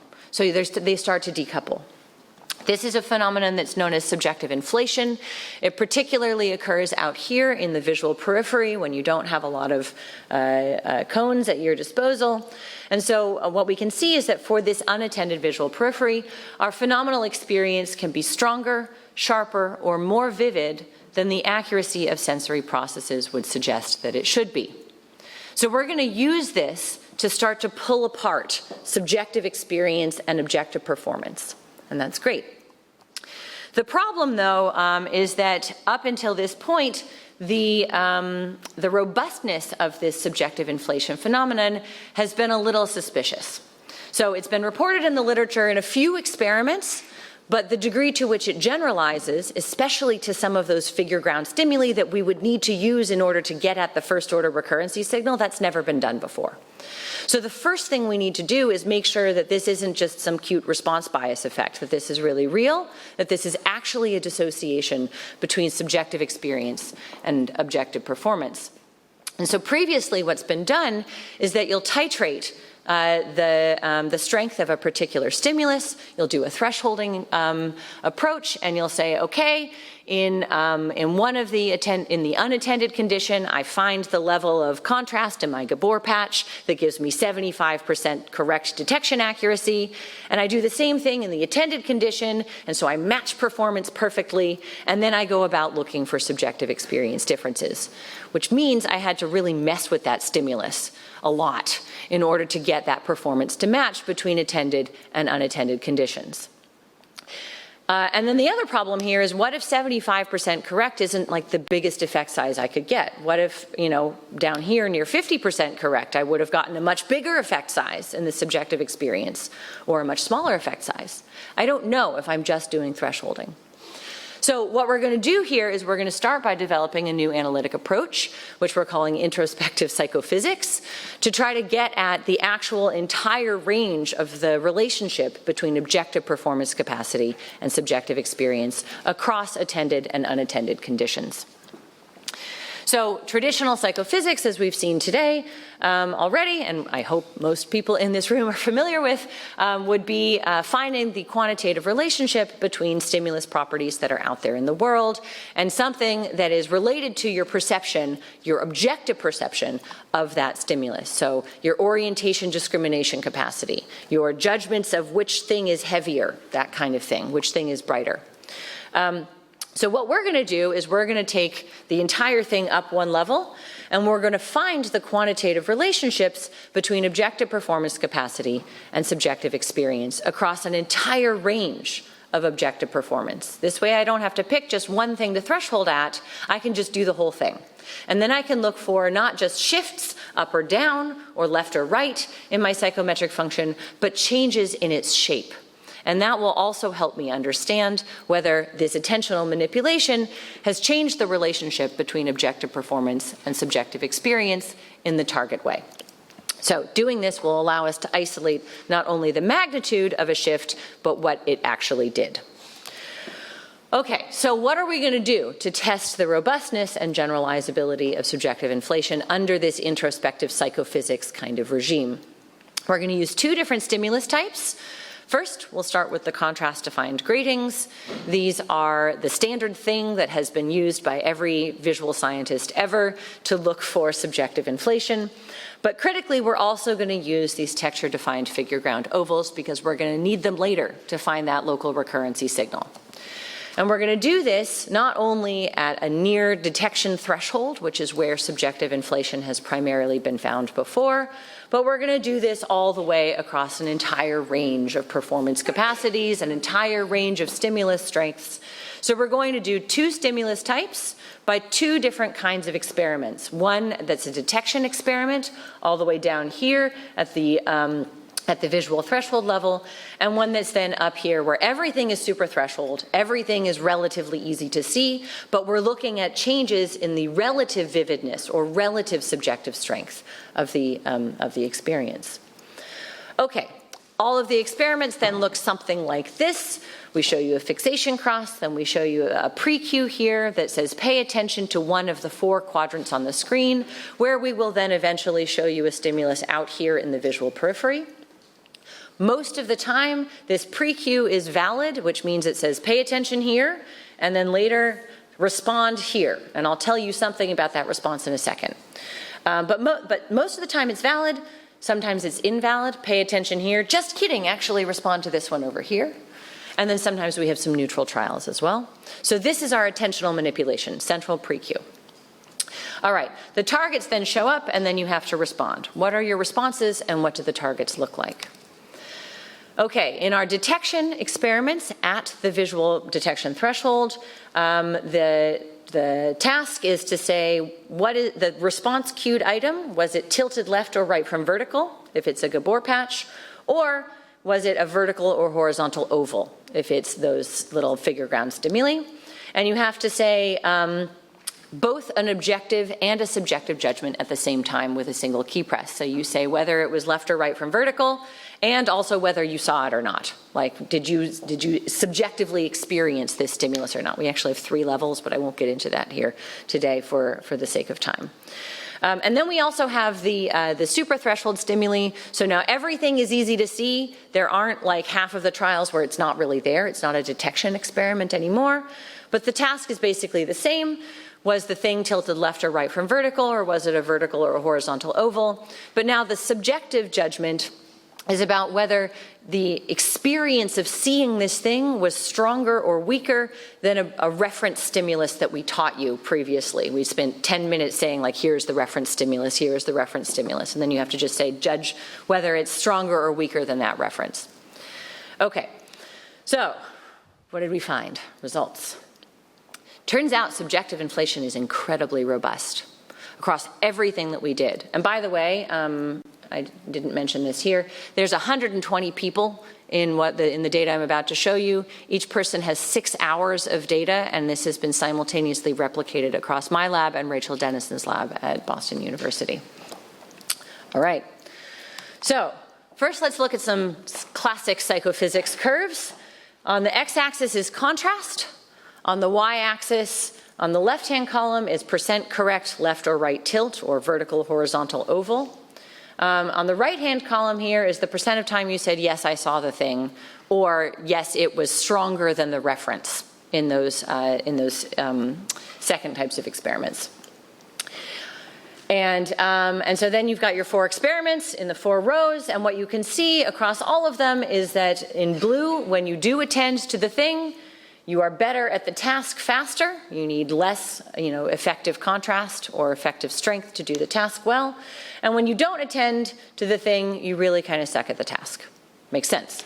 And your subjective experience kind of qualitatively goes along with this. When you do pay attend, you think you see the thing better. And when you don't pay attend, you don't think you see the thing better. But remember, the key to subjective inflation is not whether you did worse but you thought you saw it better. It's whether you did worse when you're not attending and you think you see better than you actually kind of could relative to how well you could actually do the task.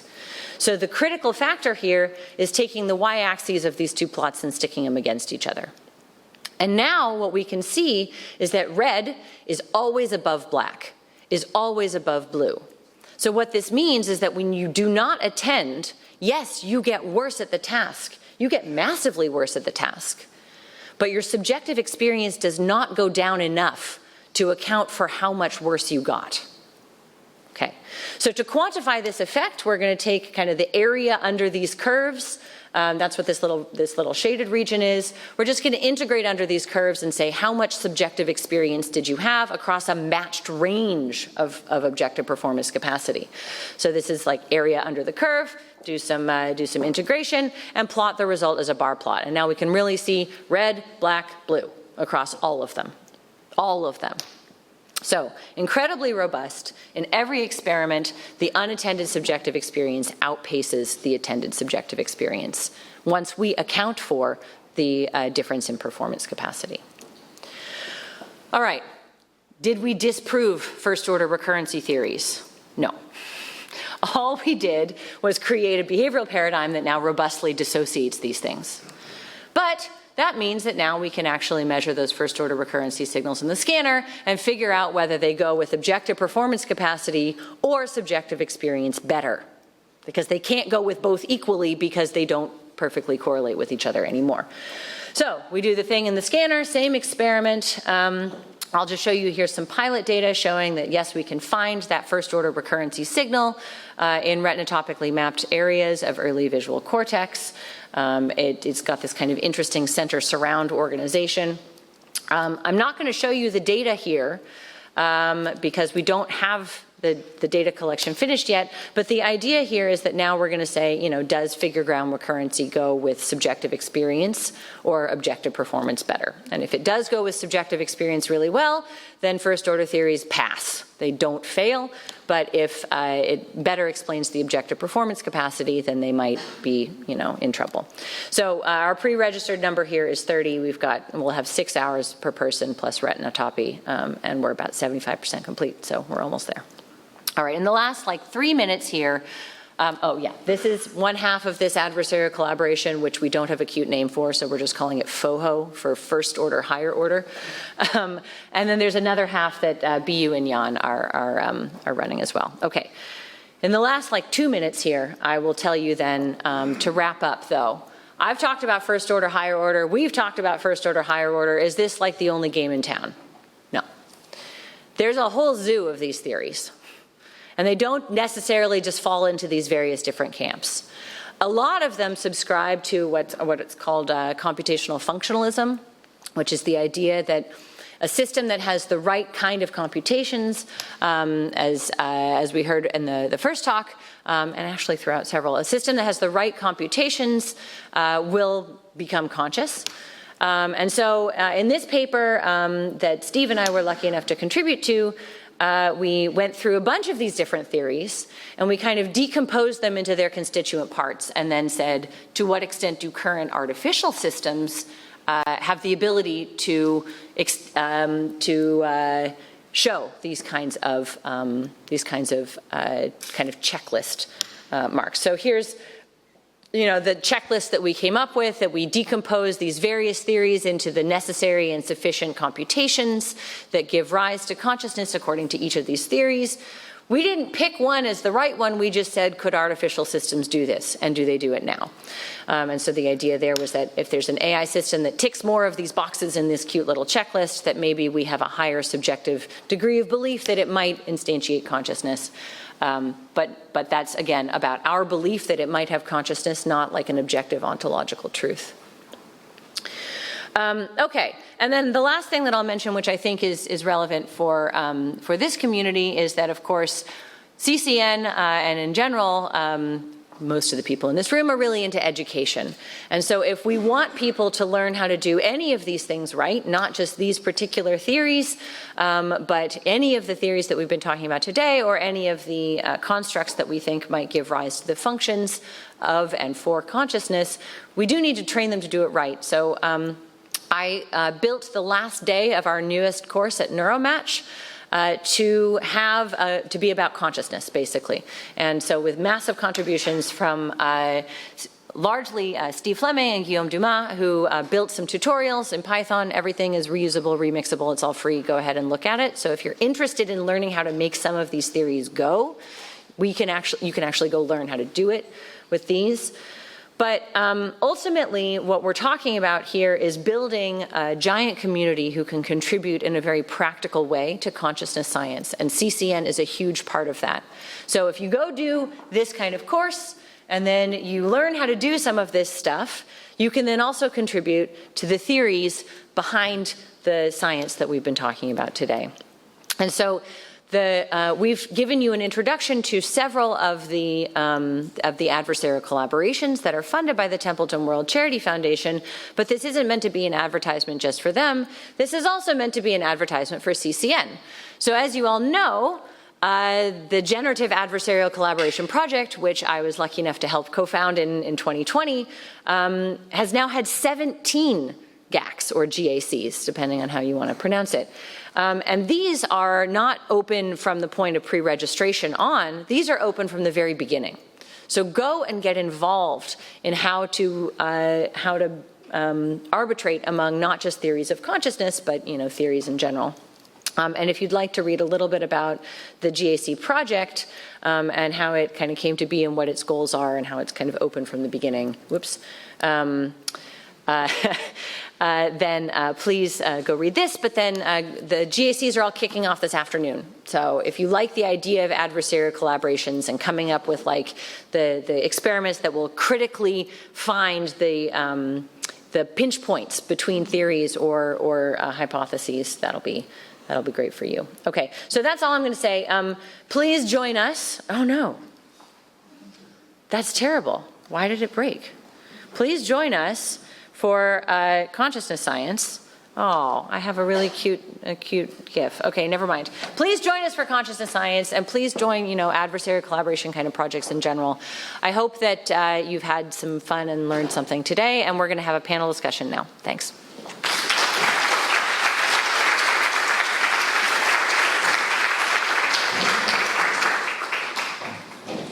But any questions for me too? Yeah. I don't know why it broke. Why did it turn off?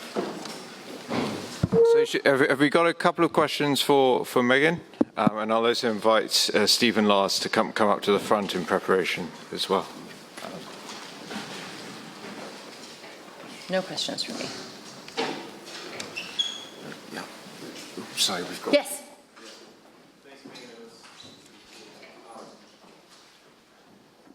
Yeah, I was just wondering how does the first order theory survive just the demonstration that you can dissociate? I would think that a prediction of that theory would be that you can't dissociate subjective strength and performance. Yeah, that's a really good point. So the predictions tables, which I didn't show, are that discovering that subjective inflation is incredibly robust would be a weak challenge to Victor's theories, especially because, yes, the kind of vanilla version of first-order local recurrency theory is that it's the strength of that first-order local recurrency that gives rise to the subjective experience.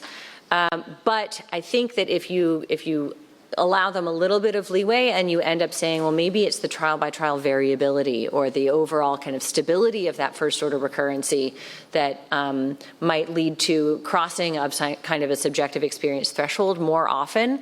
So you have a very wide distribution under inattention versus a narrow distribution under attention, and you set a single threshold, then you end up with more signals that end up being more vivid or something like that. So there are first-order explanations that might be compatible with subjective inflation. And I think that as we go into building some computational models to describe these behavioral data, we may end up kind of discovering that first-order theory can not lose simply by modifying just a tiny bit, and that first-order explanations might still be okay. So it was a weak challenge. It's not like a very strong challenge to first-order approaches. And the neuroimaging will be kind of the critical nail in the coffin or not. Yeah. Yes? So, and maybe to sort of play devil's advocate, whereby Victor Lama is the devil in this case. I mean, what you're asking them is to report their vividness. So the inflation is not necessarily about the experience; it's about the report. Yeah, I mean, and this is a problem with anything that has to do with subjective experience in general. Is that like maybe it's just I told you that I was more confident, I had like a response bias, or I told you that it was more vivid. So to the extent that this is a problem for any studies of subjective experience, I think that's challenging for sure. I do think, though, and I went through this a little bit in the paper on introspective psychophysics that I've just put out. I think that if we say that it's a challenge that maybe you're just lying about your subjective experience or it's just about the report, that challenge kind of bleeds into a lot of other behavior that we do. So, maybe not in mice, but in humans, maybe you just told me that it was left tilted when you really thought that it was right or something like that. I think that there are ways to get around that with different kinds of paradigms also. So here we're just doing kind of a rating scale, no experience, some experience, like, a good, strong experience. In the past, I've tried to, especially all the way down near the detection and consciousness threshold, get at this with more of a 2-interval forced choice judgment, where you show, like, here's a thing, decide what the thing is and like get a subjective impression of it. And here's another thing that's actually not there at all. Here's a nothing, and do the same task. And then that sets a floor on the subjective experience so that you create a 2 IFC at the subjective level. So I think there are ways to get around that problem. It's still going to be there, so it maybe not fully get around, but I agree that it's important to think about that. And I'm glad that this room is thinking about that for sure. Yeah. I guess beyond sort of just participants maybe lying, I think Victor Lama would say this is you're measuring access rather than phenomenal consciousness. That's also very possible. So none of the conversations that we've really had here get at, I think, phenomenal consciousness. I mean, IIT purports to get at that phenomenal consciousness. That's its goal. But a lot of the other theories kind of say, yeah, access consciousness, I'm happy with that. Global workspace theory, yeah, access consciousness. It's not really a theory of phenomenology. And a lot of these other ones are like, okay, well, let's deal with that later. Let's first get this part right. I think you're right, though, that like, if we want to get into A consciousness versus P consciousness, like most of these theories are about A consciousness. Yeah. We've got a few minutes that we could do for panel discussion, maybe. Yeah? Questions for everybody? We got started a few minutes late, so yeah. I'll get rid of this. Yeah. Thanks so much.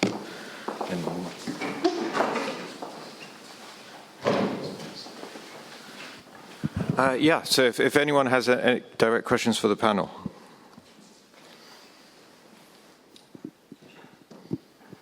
Hi, I guess this is for everybody. Do you think it's worth having a separate program on consciousness research, or do you think that consciousness research is actually just kind of collating a bunch of different cognitive functions together?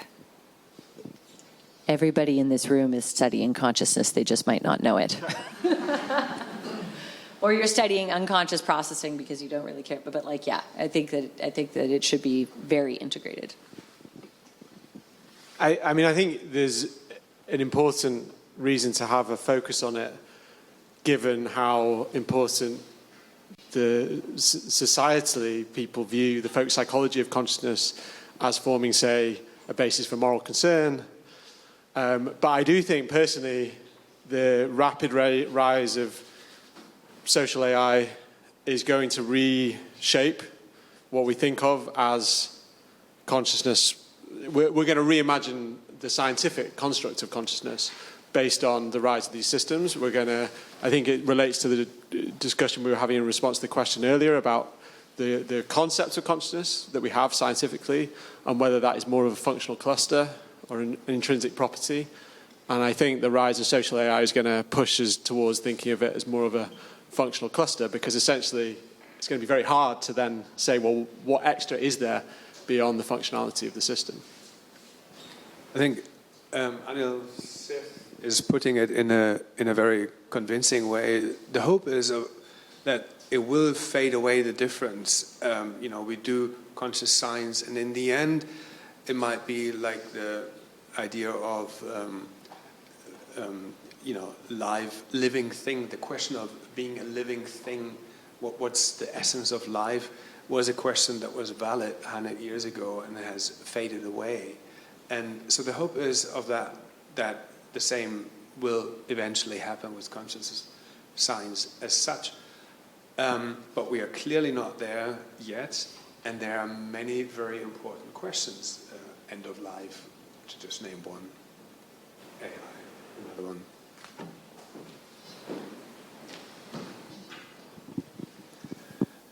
I'm wondering, when we are looking for neural correlates of consciousness, then we need to somehow measure consciousness to correlate it with some neural data, right?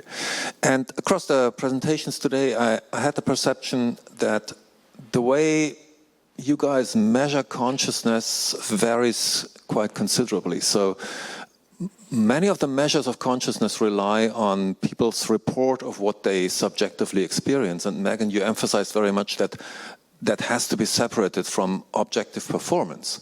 But then other studies, Lars especially, I think your measures of consciousness relied a lot on objective performance, and you even mentioned a mouse study. So in the mouse, we can only measure objective performance. We will not get subjective reports of their experience from them. So do all those measures of consciousness, do they have something in common that justifies calling them measures of consciousness? I think this is a really important question. I think this is really, really, really critical, is that we, as a field, as a community, we need to be more clear, more aggressively clear about what we really mean when we say we're measuring consciousness. Are we just measuring reportability? In that sense, yeah, a photodiode is conscious because it can detect when a light is on or not. And there are some famous studies that have been covered in like Scientific American and stuff that say, oh, crows have consciousness because we can find this neuron in the brain that responds to whether the light was on or not. Yeah, I don't think that doesn't to me count as measuring consciousness. So for me, it's about measuring the subjective experience beyond kind of the immediate response properties of the system. But I think that there is still hope for doing some of these things in animals. So one example would be the subjective experience that we have of feeling sure in a decision versus not sure in a decision, because that can lead to objectively measurable behaviors that don't necessarily have a verbal report associated with them. In animals, it would be how long is the animal willing to wait to hang out to get a reward that's on an exponential delay schedule. Or another one that we're kind of pushing on is does having a stronger subjective experience, all else being equal, objective performance capacity, detection capacity, everything being equal, but does have a stronger subjective experience cause you to be more willing to interact with your environment, more willing to take that leap across a river when you are more sure or when you have a stronger sense that you know how far away the other side is. So we're designing some experiments now to say, are you more likely to initiate goal-directed interaction with the environment when you have a stronger subjective experience? And then we can start to say, well, maybe there are some behaviors that better correlate with those subjective experiences and others that don't, and we can start to then really operationalize what we're measuring. Maybe just building on that, I think it's a really important question. And I think it also goes back to the conceptual issues we were talking about earlier, that you can't control for everything, because then you're left with no functionality, right? So you can't control for report and behavioral performance. And so at some point you need to make a choice about what are the relevant functions that you're interested in. And in humans, going all the way back to bars and the contrasted method, we've been kind of treating report as the gold standard. And I think one attractive position is to say, okay, report is the gold standard, but that potentially gives us access to a cluster of functions that we as humans focus psychologically understand as consciousness. So philosophers call this the natural kind method. You know, there's a bit like Lars's example of life. Life is not just one thing, it's a cluster of features we can point to that underpin this concept. And I think we're going to move in that direction with consciousness science, but it will loosen the force of these objections, because it will say we do need to start with, say, subjective experience, controlling for other things scientifically, but once we get into the investigation of those properties, then perhaps it opens up a functional cluster that all hangs together, a bit like a functional cluster that hangs together to explain life. We didn't discuss this today, but I think, one of my favorite theories is dendritic integration theory, which will be something measured predominantly in mice, and other conceptuals are based on that, and you can only use measures that do an intracellular recordings in some sense, but they might be essential for understanding the difference between anesthesia and non-anesthesia. And important in this context are the whole stream of research that's coming out of Marcello Massimini and the IIT, or complexity measure approach of minimal conscious state and sleep states and different conscious states, in which their complexity measure is a very good track or trace of those depth, of the threshold of consciousness. None of that requires any response. Cool. So this will be the last one, and then we'll wrap up there. Thanks so much. Okay, thank you. Thank you. That was a very interesting few talks and discussion. I've seen a lot of consciousness science coming up everywhere.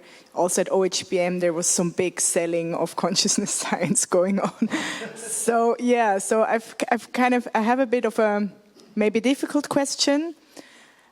So I can remember a few years ago where interoception became this big thing, where everybody was like suddenly realizing that the brain is in the body and they might be connected.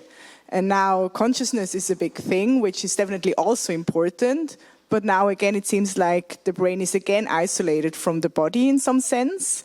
And also we're being very reliable and very precise and not very naturalistic and not very inclusive in some ways in this space again. I feel like a lot of things are repeating, but maybe it's just what I kind of see, and I can't see behind the scenes. The third thing I also see happening again is that we're focusing on a very Eurocentric view of things again, so that we're kind of doing what the LLMs are doing, kind of, biasing ourselves in one direction. So I was just wondering, is that an accurate view of what we're doing here, or do I just not know enough about the behind-the-scenes work that's being done? Shall I start? I think there's lots of interesting points there, and I think that the connection to the body and interoception, that is a clear part of what consciousness science should care about. I think in terms of these theories of reality monitoring and the kind of signals that might be relevant there, we're definitely thinking about the role of interoception there as being signaling multimodal precision, and that might be connected to insular function and how that might change how you attribute reality to exteroceptive stimuli. So I think there's a lot of work to be done in that direction. But I think your critique is well taken, that we don't want to get too narrowly focused and become too vision-centric. Vision has dominated consciousness science for good reason for many years, because it's a well-understood perceptual system. But you're absolutely right that human consciousness is broader than just vision. Yeah, totally agree. I'm a multisensory scientist by training, actually. So I, pretend to be a vision scientist now, but I came up through like visual haptic integration. And so I think that the role of, and some of the theories that I put up in that big list also are really about embodiment and how like you need to have not just, it's not necessarily a physical body, but that there's a component of subjective experience or conscious experience that is predicated on and relies on the fact that I have a belief that I am not my environment, that I am separable from my environment, and that then flows into this interoception approach. So I think that you're absolutely right that there is this massive focus on like, let's be brains in vats with eyeballs on the front and like show them Gabor patches, and that's kind of what we're going to do. And we should take care not to be so like kind of shoegazy about that, right? Like, or navel gazy or whatever the term is. We need to get out of that. And I think that that Colin Allen's signatures testing approach is also a really interesting way of integrating what we are doing with what Steve was talking about too, and Lars, this kind of cluster of signatures of consciousness, or signatures, clusters of behaviors, of functionalities. And so the idea there is that it's not just this one thing, but it's the interrelation among how all of these capacities play with each other, how they move with each other when they are present, absent, when they correlate, when they dissociate. And those signatures then allow us to make statements about this system and their similarity in their conscious experience, maybe. And I think that if we don't do that, if we do fall prey to the criticisms that you are rightly levying, that we risk studying visual consciousness of Gabor patches and not much else. And we really should not be doing that. Cool. Wonderful. Well, thanks ever so much, everyone, for coming. And please, let's say thank you to our three speakers. Thanks a lot. Thank you to Paul for putting this together. Yeah.